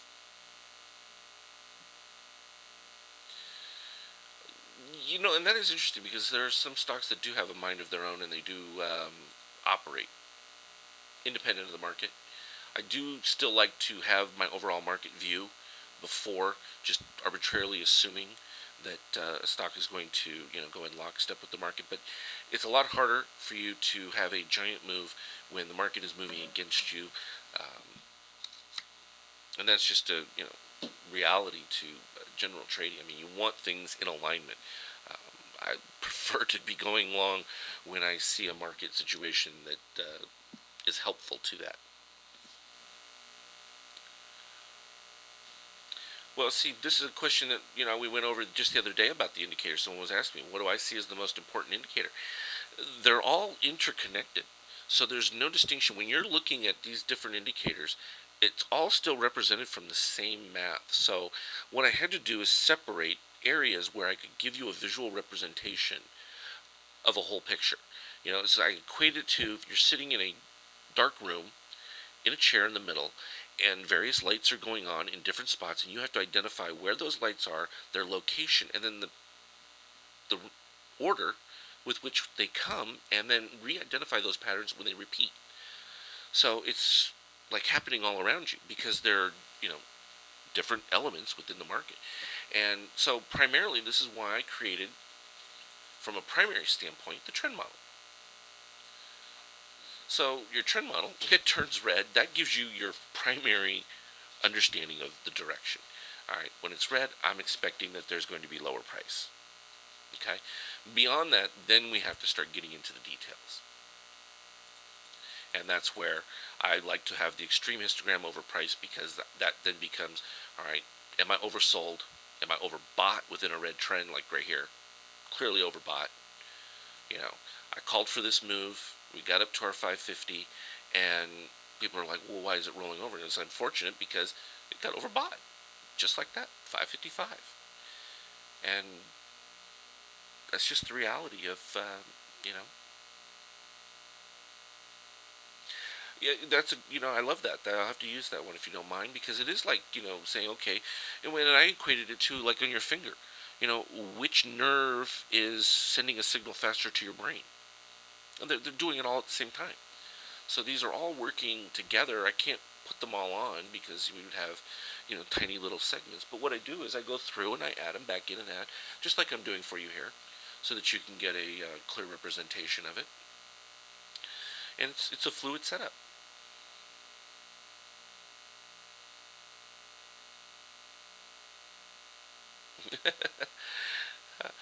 And that's absolutely fine. You can trade one particular security very effectively utilizing these setups.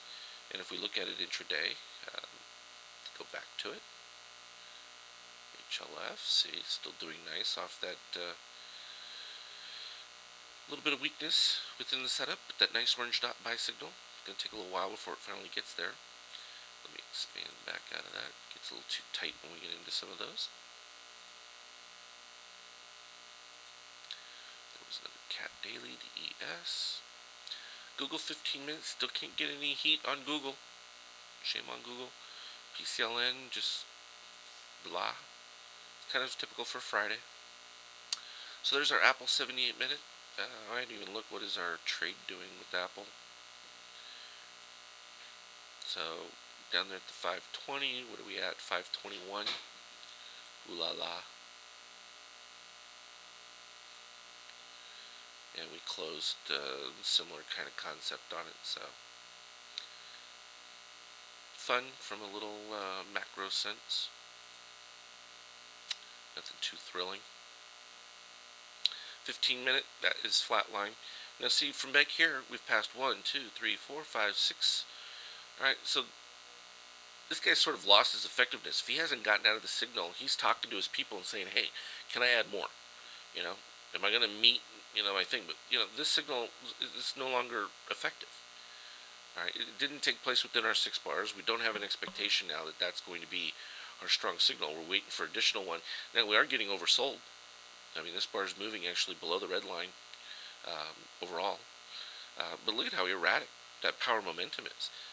This does suspect that we should see a pop starting to build. Now, that's interesting. Didn't notice that one right there before.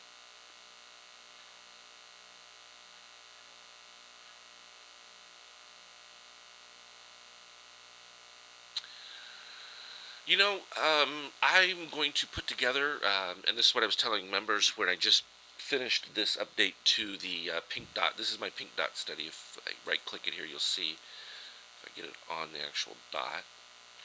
As part of the pink dot series, what I'm going to be creating for it will be a strategy that will buy and sell the additional colors, and then they're going to be added inputs so that you'll be able to correspond it to the actual strategy. Oh, excuse me. A little bit of a cough there. And that will make it far more effective. You're not going to get these on dot alerts. You have to have the indicators to get this one, or even the blue. You're not going to see those from a normal standpoint. And they deal with other variations, not necessarily related to extreme histogram. And so they have a different relationship as far as their expectancy. Let's put up, oh no, that's an Apple short time. We don't want to do that. We want to pick a daily chart. We'll change a daily chart to MCP.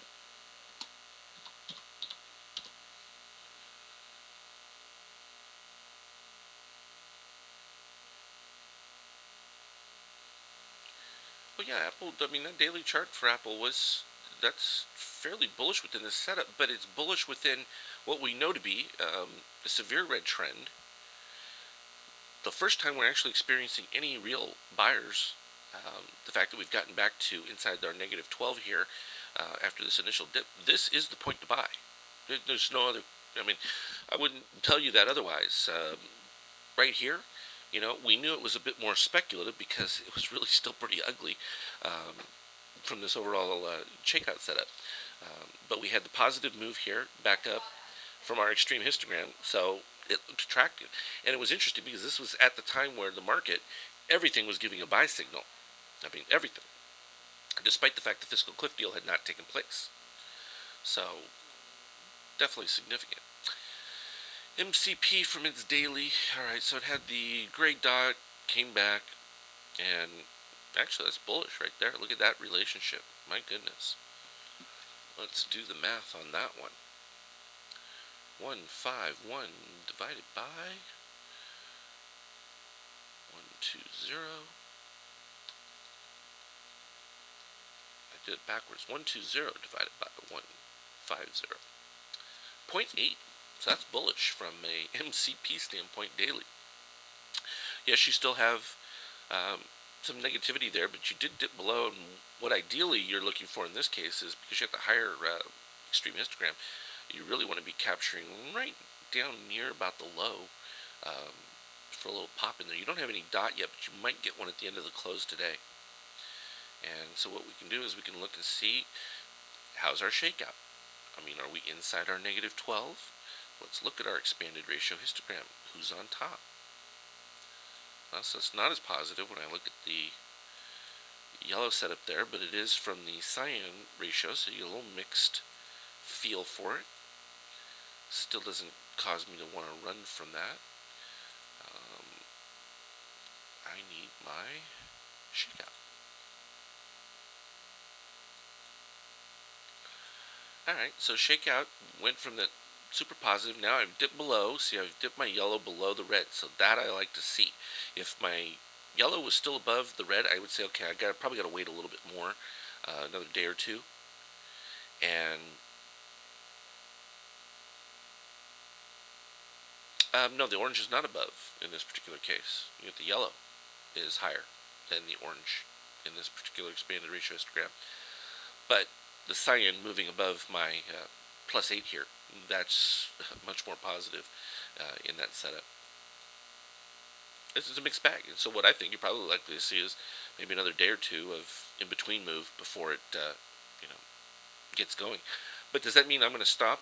If I'm looking at MCP here and I'm thinking, okay, I want to, probably the options are not the way to go. But what I would probably do is start legging into my setup on any weakness and using an intraday chart to start getting in.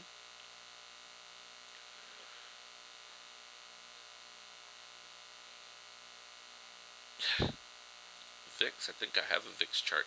People keep asking about it, and unfortunately I wasn't getting any buys from the VIX yet. Look at how ugly that's gotten. And we had tons of buy signals right here before, right as we were heading into the fiscal cliff, and this was before it really became a serious event. And then we got extreme, and it was right up here. We were in the middle of this day, and we started to move higher to the close, and I was like, it's time to sell the VIX and buy the market. And you can see that post is still on StockTwits as we speak. I put it in there, and because I was just seeing just a ton of buy signals for the market overall at this particular point. Now, have we reached an oversold? Yeah, that's oversold. That's pretty darn deep. Negative 83. At negative 86 almost becomes an immediate buy. Point that out. Not the case on stocks, on indexes. All right, point that out because you will get plenty of negative 90, 100 readings on individual stocks. You will not find that on indexes, though. When they get that extreme, something has usually gone wrong, and it's usually outside the normal parameter. So just to point that out. So, nope, you don't have your lovely VIX setup developing properly for you. All right, so there are some mixed bags within this overall MCP.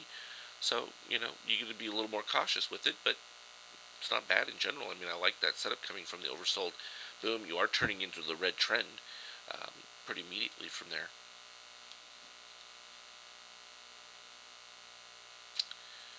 And FCX. Good old Freeport. Now, this corresponds to what we had talked about. We had all those bullish signs from the metals a couple days back. And they made that nice pop just the other day. And they got so close to the target, so close. Alright, so, well, you can see it. I mean, I don't even have to say anything. I mean, there's the yellow, was the dip below right there when we got to a little bit of a peak move. Still, that doesn't look, hyper negative in any way, shape, or form. I mean, particularly when you're seeing that cyan rising to the 8. Just need to get the orange to kick out above. You'd be fine. This is where I keep an eye on my extreme histogram really close because I'm looking for that first instance of it going to the upside. From a shakeout standpoint, that's fine. You don't have a crossover of the yellow to the red, so that's not a problem. And you're just turning around for your power momentum. So you'll find this a lot where you get just a couple of day move negative and then it turns around. What I like to look for is where you've got the nice rise and then a good decline, and it's that first pivot, and that's usually the beginning of a much longer upside press. Let's put on some other ones. Anybody else? Did I miss anyone?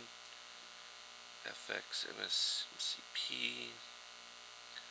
I just don't want to leave anyone out because I know LVS. Don't want to leave you out. I know we go through a lot of stuff here. And you can see how, I mean, it does take time to go through and really learn what's involved. This isn't something you're going to pick up, overnight. And some people will get the hang of it, but, this is where I talk about, if you're looking at red trend and you turn to green, it's like, okay, yeah, you can trade just the green trend. Is it going to be super precise? Yeah, no. But overall, yeah. you're not going to get as much of the choppiness. But if you're a longer term holder for maybe want to do a couple of weeks or whatever, buying your red and green trend setups, utilizing the dots and being able to stick with that and just leave a setup alone, yeah, you'll be fine. I mean, you can see it chart after chart. LVS had plenty of buy signals. These were all before the end of the year. How's that possible? Why would anyone want to buy before the end of the year? But here's that dip I was talking about, and the even out in that ratio. So I look at that ratio of the two. It was pretty steep, maintained it, and then all of a sudden right here, that ratio flipped. Now, it didn't make any difference whether the day was down or up. The ratio changed, and then boom, converted itself. And that actually happened at the open. And it was a lower open. I remember it happened, and the reason is because I traded it. And in fact, then it closed with the signals. And because I see the raw data, I knew that these were actually going to take place. You wouldn't get that until the close. But if you saw the raw data, you'd be like, what? That is crazy stuff. And it is bizarre. It's just a bunch of fraction numbers that, well, they're actually, in some cases, anywhere from 8 to 11 digits long. So it's like reading these long binary things that would just cause you to just go, what? It's just a bunch of gibbly-gook. So LVS, there it is from a daily. Let's look at an intraday of it real quick, because that gives you, so that's why I like to look at the 78-minute, because it gives me more of a, what am I expecting for the next couple of days, kind of overall view. And sometimes it's not clear. Sometimes it just gives you, nothing. Alright, well, that's not horrible. Kind of got oversold right there in this particular setup, and then turned around. So it still has a little bit of positivity to it. But here was the problem that we saw going into LVS from back over here. Started seeing our lower shakeout, and as we rose, and this was coming back up, I was warning, you're not going to get the same high shakeout reading as you had over here with this setup once it started, and you would want to fade that lower read.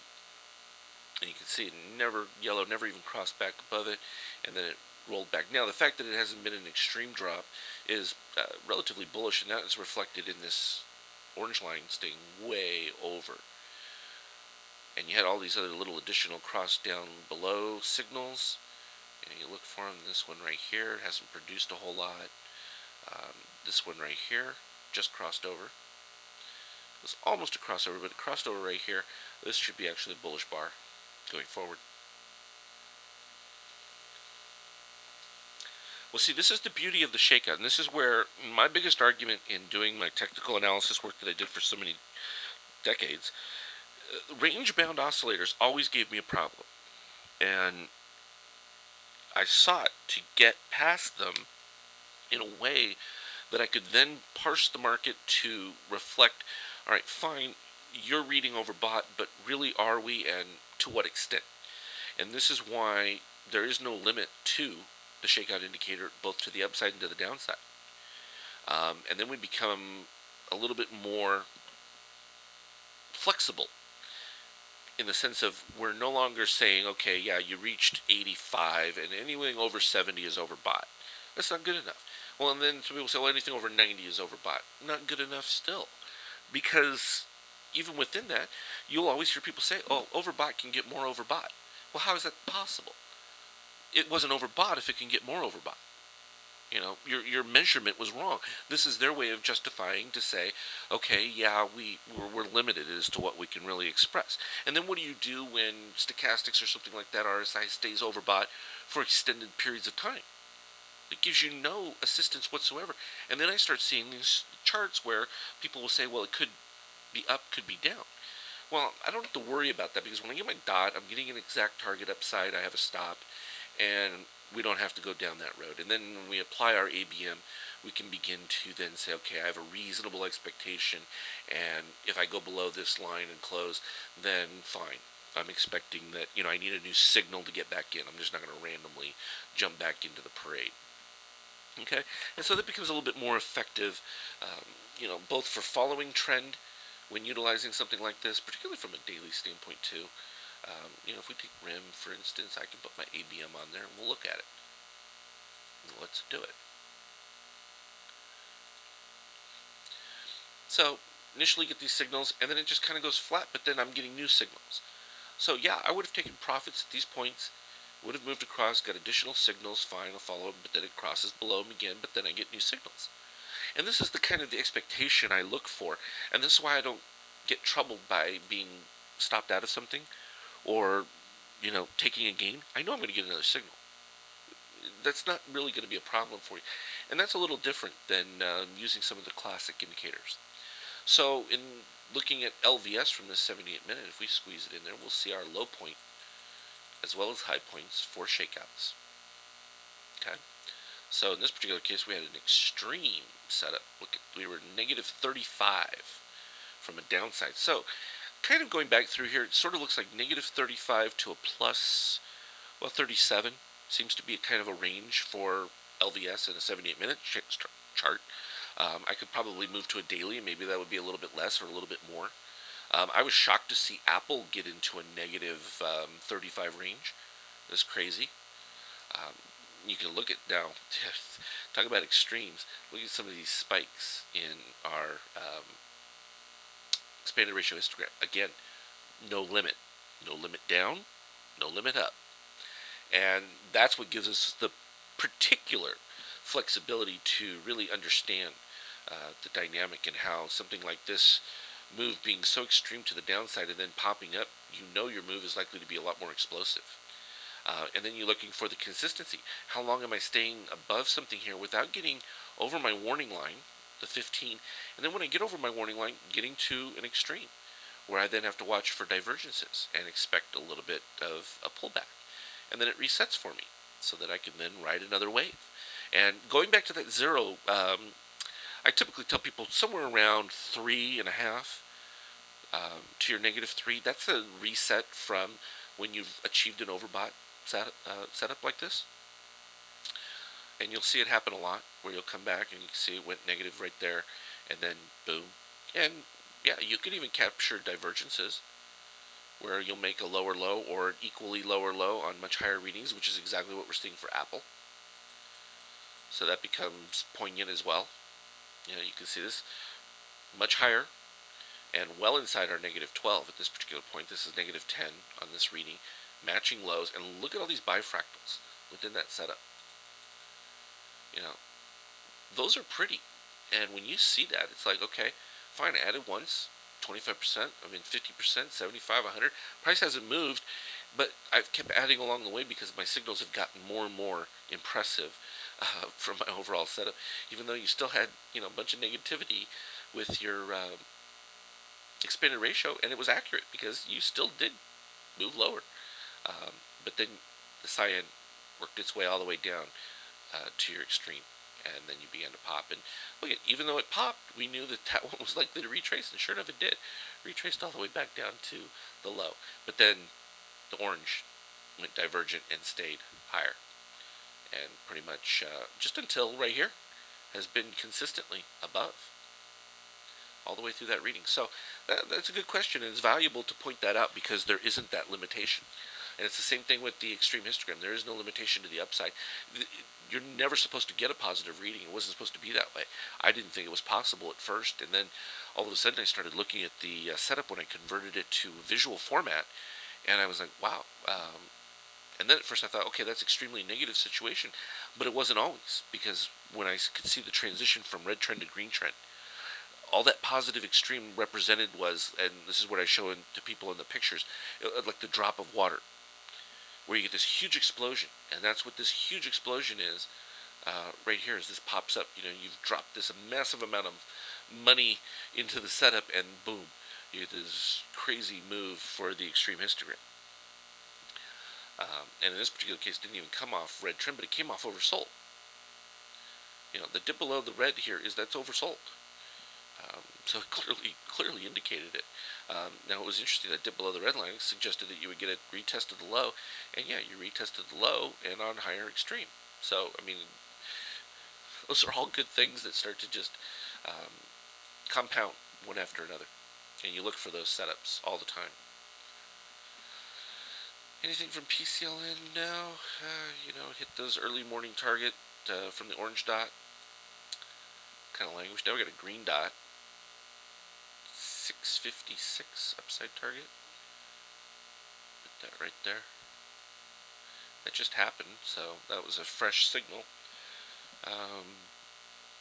Still weak on your power mo. Might take a little bit more, and your yellow is above.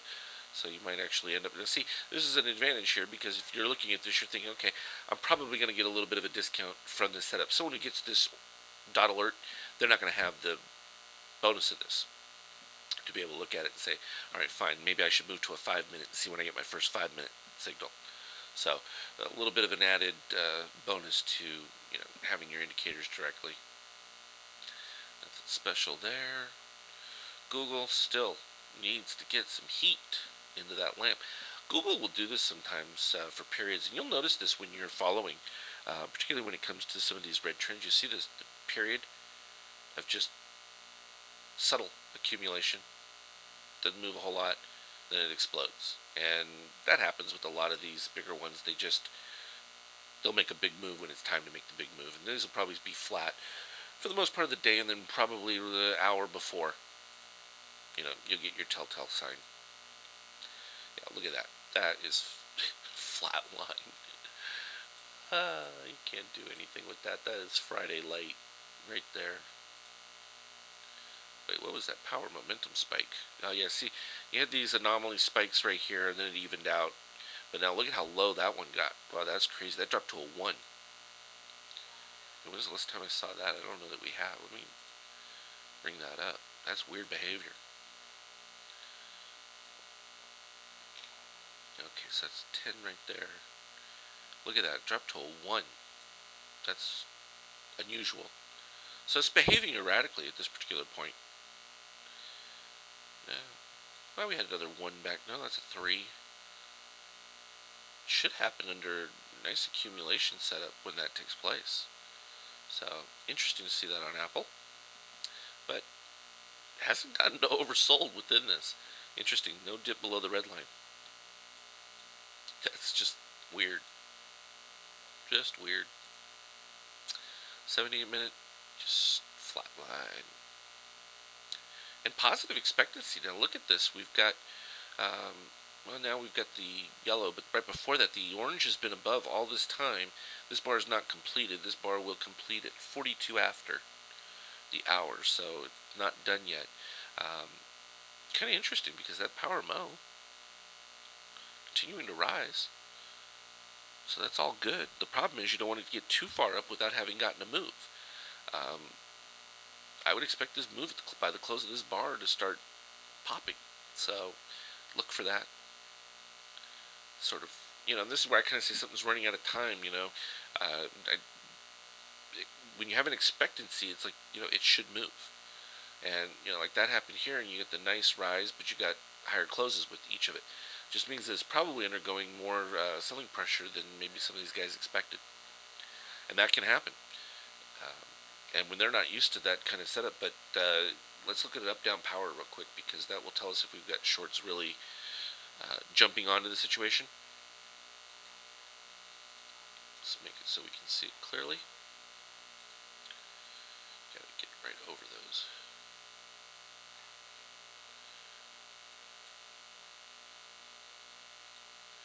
Alright, so you can see how negative that was, but every time you reached positive, a perfect example of overbought. Okay? It's coming along, boom, this shoots up and gets to an extreme setup there. In this case, it was coincidental. We talked about it when it happened. It actually hit our target and then started to retrace directly from it. And again, you went positive right there. And what you're looking for is you want to see the red and the bulls move up at the same time. So this is actually a little bit better. Now look at the relationship at these last series of bars. And this shows clearly what I'm talking about from a short build-up standpoint. All right, 123 to 149. Let me do what that number is. 123 divided by 149. We're at 82%. Current reading is actually greater. Okay, so bulls within this setup are actually controlling the setup, even though we're in the negative side. That's bullish. This can happen for a few bars. Um, doesn't happen a lot. You'll notice, see, that it's not designed to have bulls take the advantage in a down move. Here's the last time it happened. Right here, that was on my birthday, 12/14. Price still decayed a little bit, but so many bulls had gone into that setup that shorts were just didn't even know they were getting sucked in. And boom, you can see the explosion. This is what you want to see. You want to see that nice up move before you get positive. But once you are positive, you darn well want to stay positive, because if you don't stay positive, your shorts are going to win the scenario again. And look at how long they've controlled it. You had this huge move. We got the green trend in that, but the ratio got super high, and we got our short signal. And then, boom, we came back down. But you can see the shrinking of the bars too also lets you know how much activity is taking place. There's not a whole lot of activity right now. Hasn't really been. So they're pretty much holding a pretty tight range with it. It's kind of interesting. I always like to look at those kind of anomalies as good points. So before I close it out here for a final, were there any additional questions about some of the different indicators? I would like to know from you, when you first started looking at these charts, how long did it take before you actually started to maybe see some patterns or recognize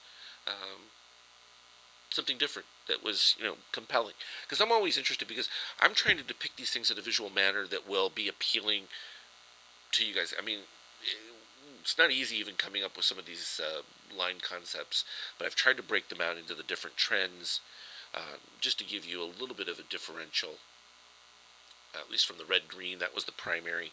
The dots I was hoping would be helpful, just from a, instead of people guessing where they're putting up charts and they don't give you, I'm trying to give you a specific stop, a specific target, so that you can at least plan better, just from looking at a basic chart of mine. That was the whole idea behind at least putting the dots with the targets.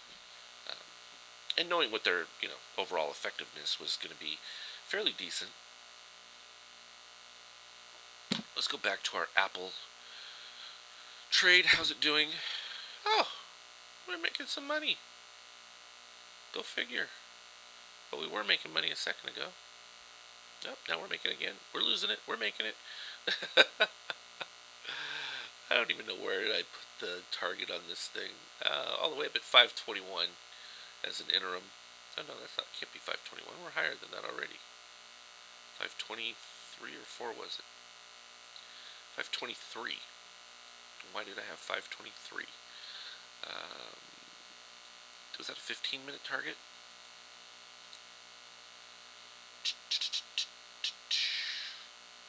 523.10. Yeah, from the yellow dot. This one was also. Oh no, what happened? Oh geez, I couldn't even move it fast enough. See, I was just looking at it to think that I needed to change it to the upside, and we got stopped out. For a decent little day trade while we were online here. So, oh well. That was fun. Little pop. I'll probably grab a little teeny retrace in it, and we'll jump on it from there. Happy to share that one with you. What the heck is the ES one doing? Nothing. Nothing.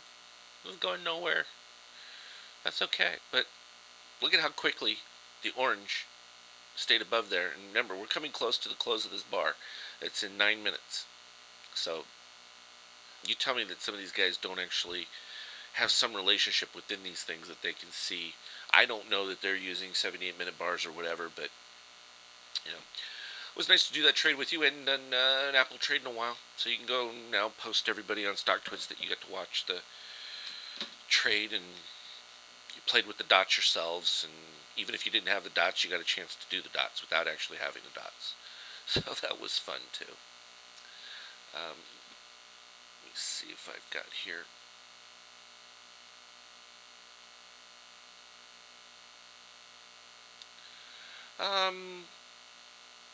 That's an interesting one. I mean, we're talking about, do they pin the price to a specific, area, particularly when these trade weekly options. Let's do an SPY. Let's do an intraday SPY. real quick. Because what we did for SPY in the form of SSO, the double ETF, because I'd rather trade the double than the single. But I use the SPY as my primary because it's better to use your primary index. So if I wanted to trade TNA, TZA, any of these triple ETFs, you want to look at the primary. You can trade it off there. It's not going to impact your readings. They're just going to be higher. Like your shakeout will go to plus 45 as opposed to just, in the 20s or something like that.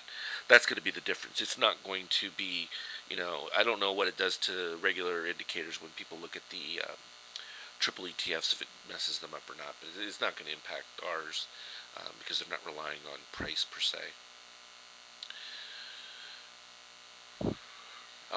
I'm happy to do that. I mean, I don't have to do any of this. In fact, I'm taking my wife to lunch in just a little bit, so I'm going to be off when I'm off, and we're gone for the day. But it's a good opportunity for people to learn about the market in a different approach. Now, there are times where I'll see that they are locking price at a particular mode, and you typically can see it where you'll go flatline from the indicators, and that's where I'm looking at my expanded ratio histogram if they're keeping it between the ranges. But if it's spiking in and out of the ranges on my particular day, then no, I'm expecting a more dramatic move. Okay? Well, that was the whole point of, I never intended to even create the dots to be putting out there. We can actually thank Linda, all of you who's seen her pop on.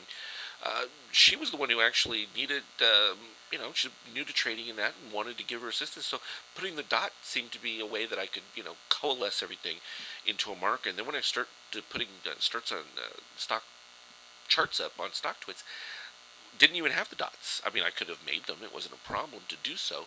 But yeah, I mean, send Linda smiles because in reality, she wanted something that was, going to be easier for her to interpret them, and that this was a way of me trying to accommodate, giving you something visually that, could make sense out of, what these charts were, because all I would get from people on StockTwits was, I can't read your chart, doesn't make any sense, and I understood that. So, I mean, there was no question in my mind that, the complexity of this.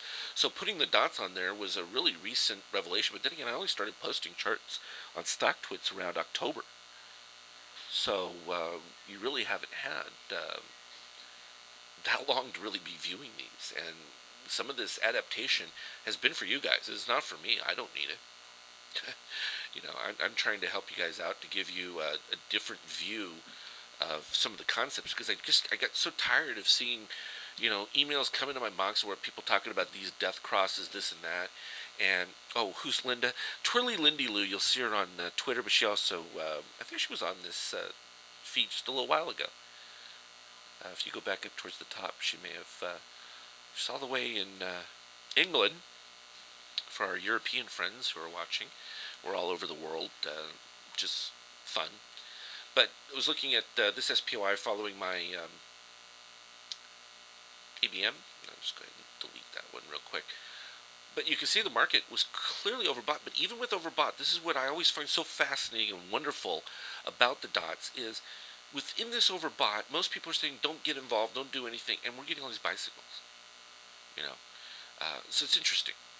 And I find it unique, and particularly when I'm looking at this kind of setup, it actually looks fairly bullish going into the end of the day for the SPY. And look, we're no longer overbought.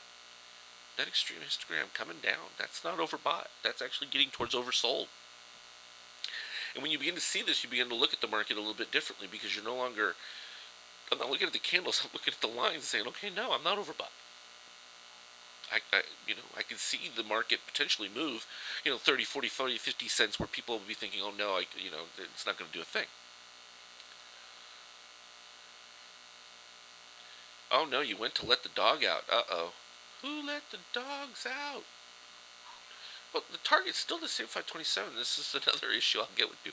The target hasn't changed. I mean, these guys are still targeting their thing, but you're looking at multiple targets because, fine, you have the intraday traders, you have the mid-range traders, and these daily traders. And then you're looking at the weekly guys who are saying, okay, I'm long Apple for a much broader move. And when that broader move starts, I'm going to put my ABM behind it, and I'm going to be looking for a broader move. Well, and this is where, like, on the question about the shorts trading, you'll see a situation like here where these shorts got into this setup, and it was fine.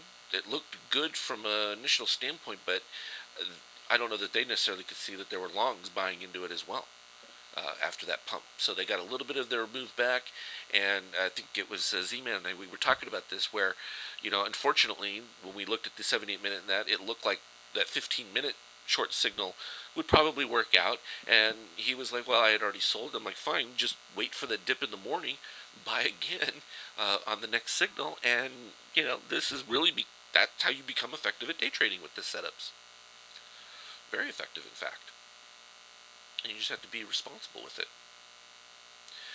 Well, and waiting all day, I mean, that's what we were seeing from the Power Mo. And let me go ahead and put that Power Mo back up, because the Power Mo told us back over here the solid setup was building. We talked about it when the first bar came in there, and it looked good. And I said, okay, look for a little bit later day move. Yeah, I'll wait for the 2 minutes to get the close of that bar. That gives you 2 minutes that you guys can go on there and post on stock twits that they're going to get their uh, Apple end of day range call from Trade the MBI, because I don't normally post anything when I'm going through these live events. But finally, PCLN, no issues with that. What I wanted to see was Google. My Google did it finally get heated up. If I'm a Google chart, yeah, we knew that they were going to heat this up. It was just a matter of waiting for it. It's just a matter of waiting for it. So finally, oh, and okay, I didn't even know that we should have looked at that one when it popped up there before. 741. Well, it's got a lot of work to do to get to 741, but again, it's got even higher than that to do. It's got to go all the way up to 747. So next week is where you should be thinking about from your dot alerts. No need to buy leaps from having these indicators. I'm often looking at weeklies. If it's puts and I'm looking for a broader move, particularly if I've got a daily setup where I'm looking at a ratio psi, I'll be buying puts that will be actually in the money, and usually about 2 to 3 months minimum at that particular point, because what I'm going to be looking to do, and mostly what I look to trade, will be the stocks that have weekly setups. So if you look at my radar screen, if I slide it up in here, I have this one right here. So these are the stocks I'll tend to look at because they all have weekly options. And so what I like to do from a hedge setup, if I want to park money, I'm not looking to do this, I'm not going to call it stupid. It was the first thing that came to my mind. Dividend plays and stuff, because I can treat it completely different, like we did with MA. And this was a hard one to explain to some people with MA. Let me put that chart one up. Okay, I was buying long the stock from a 78-minute standpoint during owning a longer time February put, because I was still in green trend, getting green long signals. So I paid for my put. It's already paid for within this already. Unfortunately, it's at the 515 level, and I've made money on the long side to the up move on it. But I still own that February 515. I'm not going to sell it. I'll just keep it because I'm still expecting that we're going to retrace down to those levels. And what I may do is, if I get clear signal from a short setup power mode change, I'll add into it, because it's only 25% position. Move it up to maybe a 50% position and be able to then play a variety of other options within that overall setup.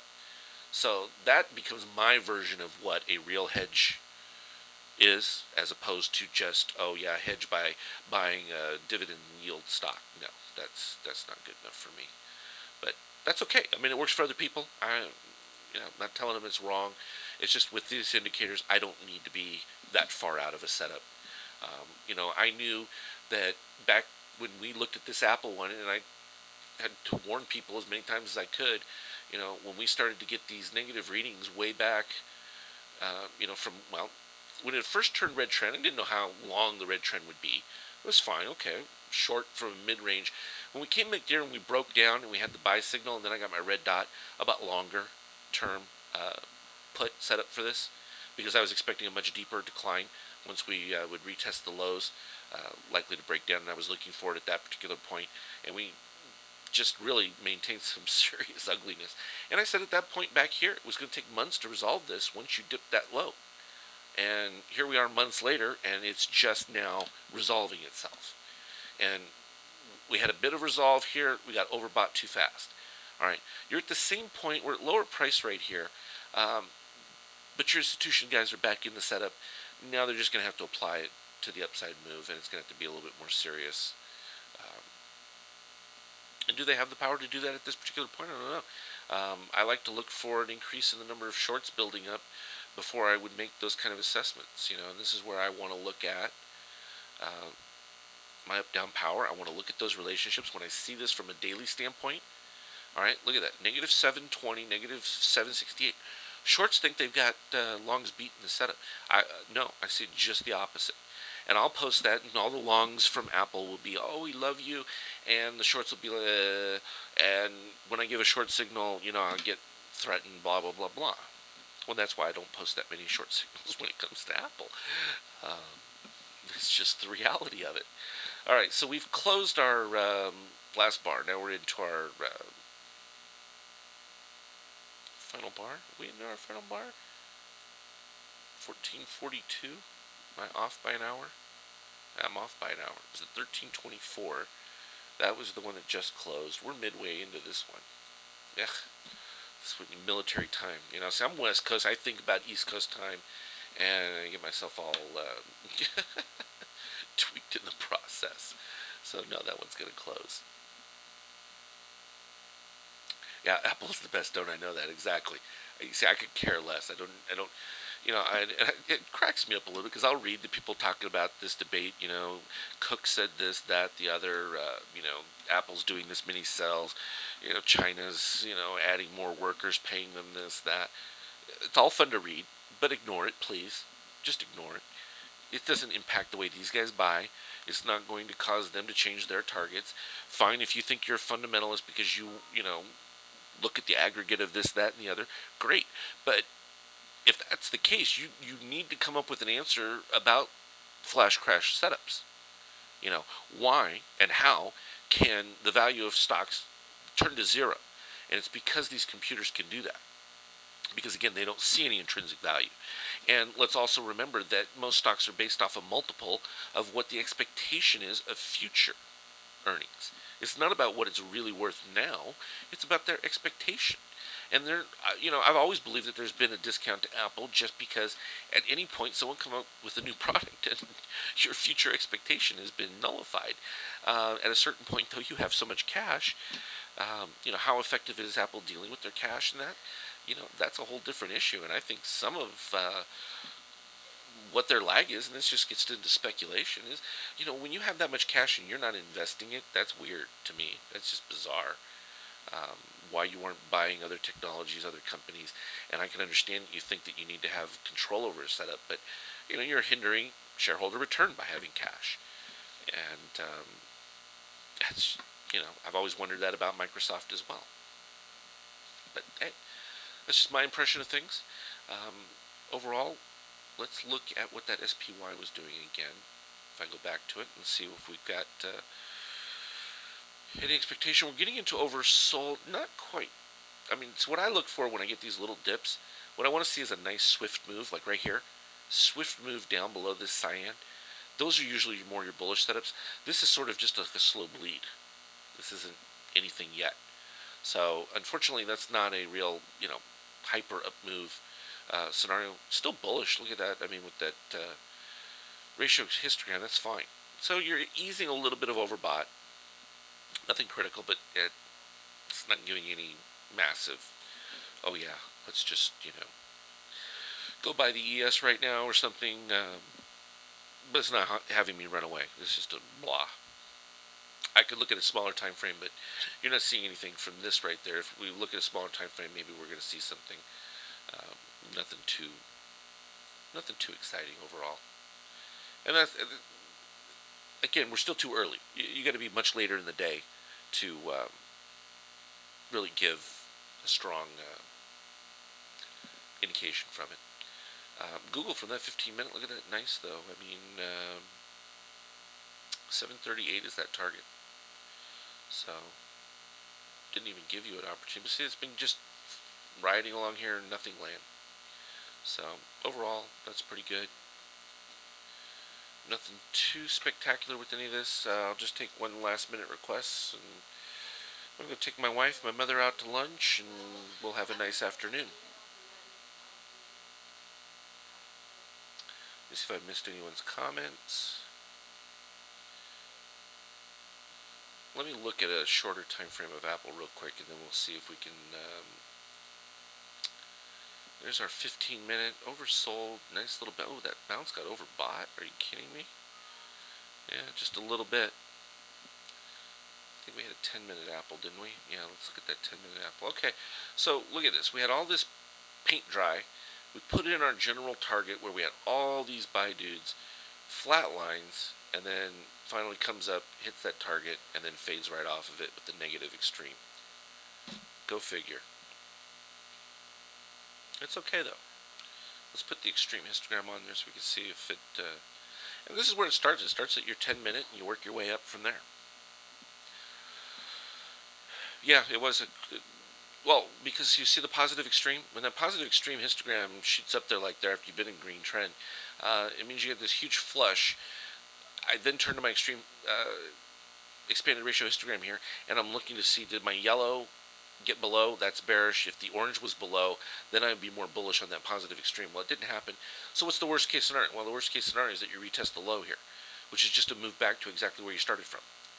You know, and what I usually see, this is an early test of how much supply is available on a push. And I know this gets a little more technical, but what you're really suggesting is they've pushed price up and then wanted to see how many shares come available when they get to certain thresholds.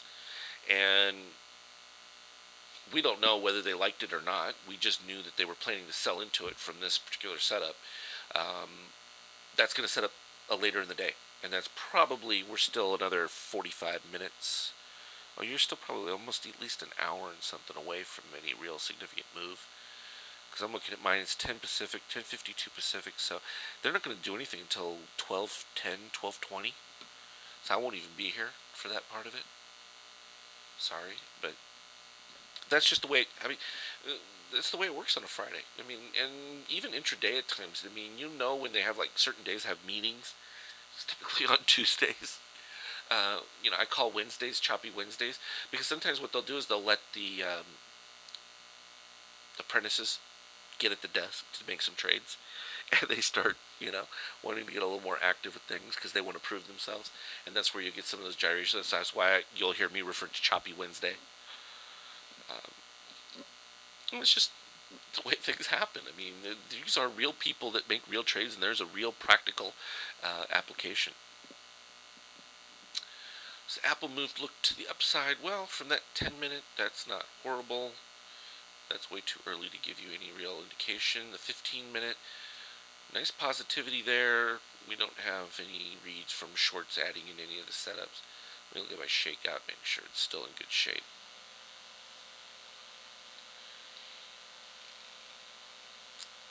Plus 16. That's not bad from a 15-minute. What I want to see is a breakout to new highs, particularly over here at the 525, and I want to be higher than this extreme shakeout reading. So that's what I really want to be able to see. This is the earliest of the move, though. You just began a reset on the power momentum, so from that standpoint, that's good.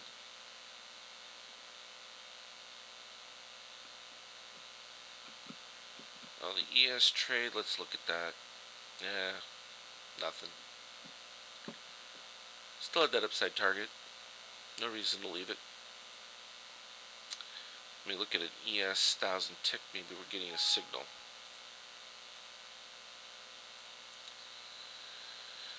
There's an easy 5,000. What did I do with my 10,000? Here's my 10,000. That happened overnight. We actually did that one live. I wasn't around for this one. When did that happen? It was this morning. Oh well. But I took advantage of this setup right down in here, sort of in between. Where am I in at? 63.75. Let me put a line here.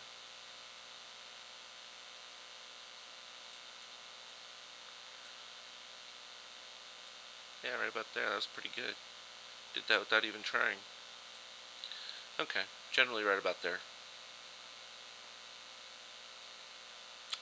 Um, no, that's a day trade. That one will. I mean, the computer's set to close it out at the end of the day. So from that standpoint, now if we were long in the ES from a broader standpoint, that's done out of the automated setups that I have. And the difference for some of these in getting to them is I have an external server, and the server is connected. So like at GoDaddy, you can get like an external server that's connected to TradeStation, and the one that's here for me on my regular computer is right in front of me. But the one that's connected to an external server is connected 24/7 all the time, no disconnect, and that's the point of having the server because it's in New York, and it's immediately at you know the availability, and then the automated programs can run off that. That way, you're not subject to power failures, disconnects, any of those kinds of things. It gets into a little bit more of the complexities of it.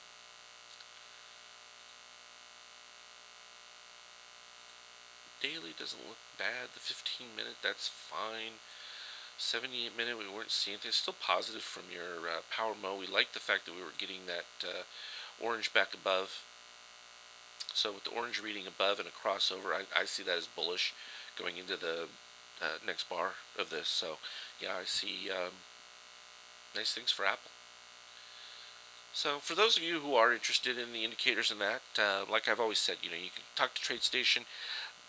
They were offering some nice promos. I know a couple of people that signed up recently. They got some good free trades out of the setup. And, I've said now, people who are trying them right now, they've got them through the 25th of this month. So they're getting an opportunity to trade using them. So my expectation is that those who trade active enough with them will more than make enough to cover their cost and then some. And it also means that at least there's a commitment to wanting to learn and understand the setups. It's not like you need to get everything immediately because there's still going to be the simpler setups where the dots are still going to show up for you, give you upside targets. You're still going to see red and green trend. Those become very intuitive, basic setups. If you recognize you're in a red trend, you've got to expect that you're probably going to have lower prices and have to fight more volatility. When it flips to green, like this has changed to green, in an odd configuration, because people say to me, how can you tell me that the trend has turned green? We're still in a downtrend. Well, you see it as a downtrend. The algorithms are telling me we're no longer in a downtrend. That's changed.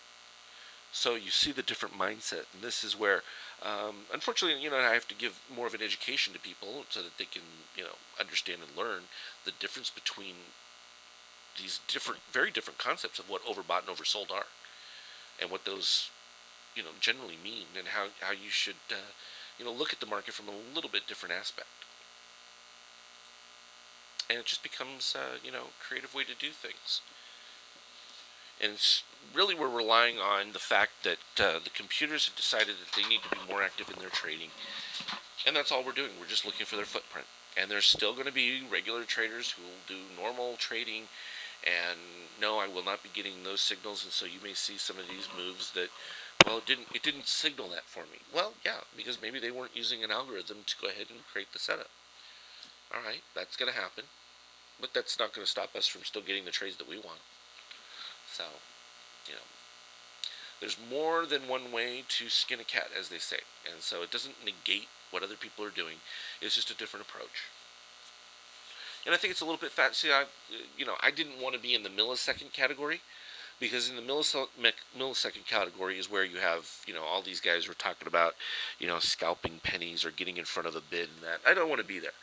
I wanted to be far enough out, so what I did was I was looking for an aggregate of particular behavior that usually coalesced into a specific move.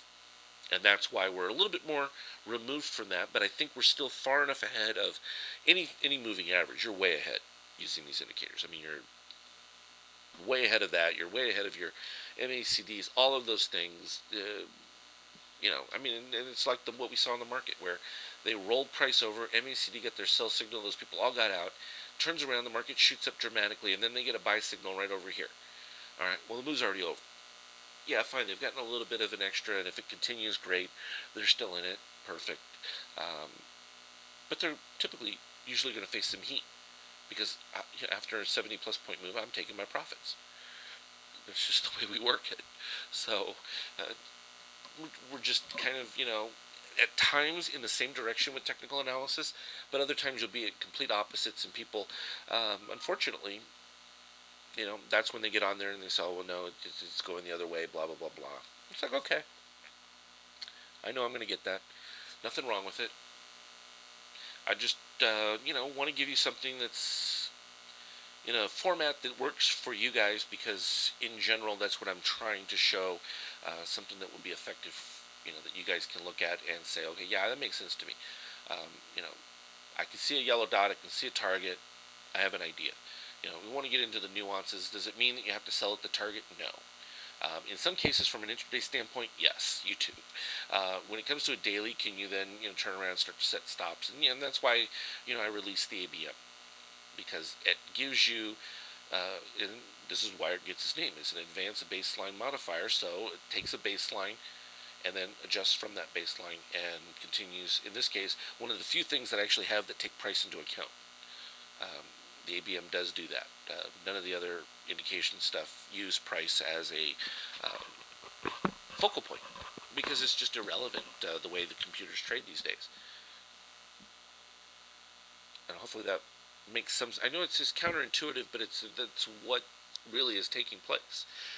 At the end of the day, overall, when they've acquired an average weighted price, whatever that may be, that someone said, I want you to buy, X number of million shares of Apple at particular X price, and in this particular case, you almost get a good idea of what that price range is. They're looking somewhere in that 520 range as their buy setup. At least this particular bifractal grouping likes 520. Why do they like? I don't know. It doesn't make any difference to me. We just see it, and that's the important part, is just being able to recognize when it happens, and then we trade accordingly. And we're not afraid to say, okay, yeah, we're overbought. And clearly the ratio right here on this particular day for Apple, the first day was pretty darn close to the 70%. And then when we reached here, if I can get that high enough, I'll show you the reading. Right there. 951 to 1124. All right, if you weren't concerned that that was a peak move, you had a similar setup right over here. 12 to 14, you were way over the 70% threshold, which meant that, bears had just shorted the heck out of the setup. I mean, that's all they were doing. And boom, you retrace. So it worked out. And unfortunately for me, I'm going to P.F. Chang's China Bistro for lunch. Not my idea of a good meal, but my wife and my mother love it, so they're going to enjoy themselves with their lettuce wraps, and I will grin and bear it and smile, because it's just wonderful being able to go out and do these things and be flexible. And this is what I hope for everybody, so that they can, enjoy their time, and you don't have to always be, tied to a setup, and you can do fun things. So that's why I'm working through trying to show you these things, so that you can take advantage of it or not. It's completely up to you. But that's the fun of the market, and I like it because it keeps me on my toes, because I'm always trying to improve it. My wife says I've done enough with it, I don't need to do more. I keep looking at it and saying, no, I actually think that there's more that we can be done. And in fact, I'm in the process of doing the MBI Opus short, for those that are interested in it, because the MBI Opus short program will be like the MBI Opus long that we have for everything, stocks and everything else, but it will focus on a short, and the intention will be not to avoid these setups, but it will be short as a separate account, a separate move. And what you'll effectively have done is create an arbitrage where you may be long and short in the same move, where I'll be capturing this kind of a down move, and I may still be long, and it will operate independently of each other. And this is where you become more effective as a trader, where you're, back and forth, up and down, you don't care. And so Apple, from the daily, the weekly, it all looks strong.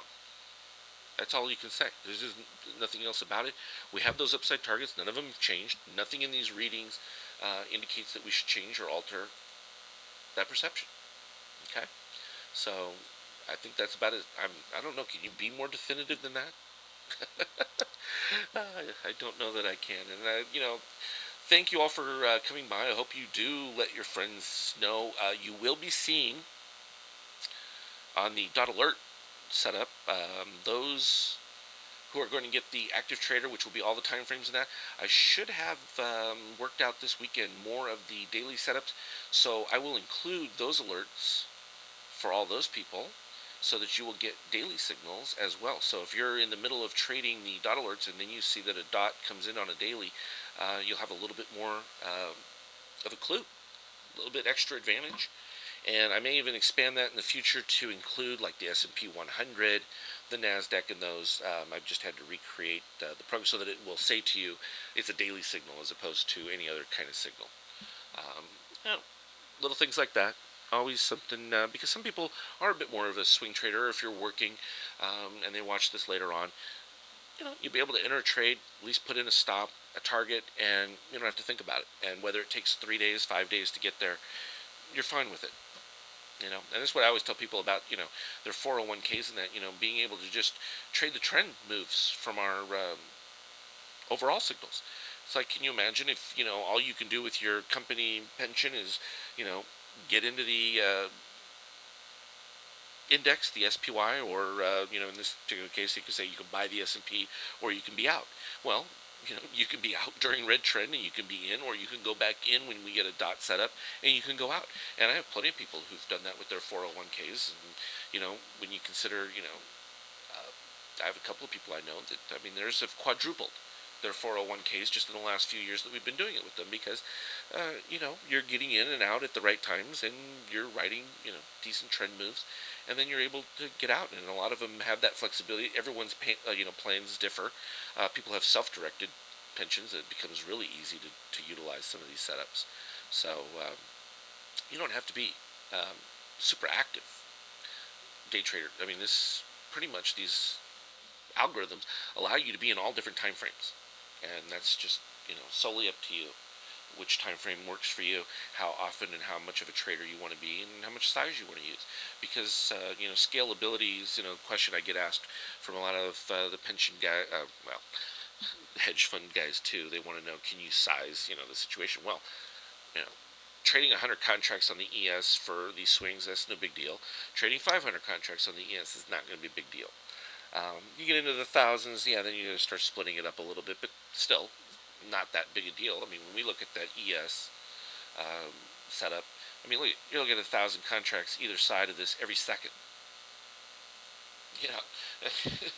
Every second. That shows you how much liquidity is in those broader markets, and that's why I originally created these things for those broader overall setups. So some of the daily ones for individual stocks can take a little bit longer.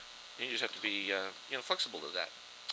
So hopefully that was good. Everyone have a great weekend, and look for the dot alerts. I'll announce it on Stock Twits when the final setup is. I know I've already put AIG on there, but I'm going to mention about the daily signals as well. So you can look for those and make sure you get them in time so that you will get them for Monday. So as always, trade well. Have a good weekend. And if you want to leave additional comments, you can just put them in the comment bar here. I'll look at them. And if you do, I'll put those charts up a little bit later when I get back from my extended lunch. Take care.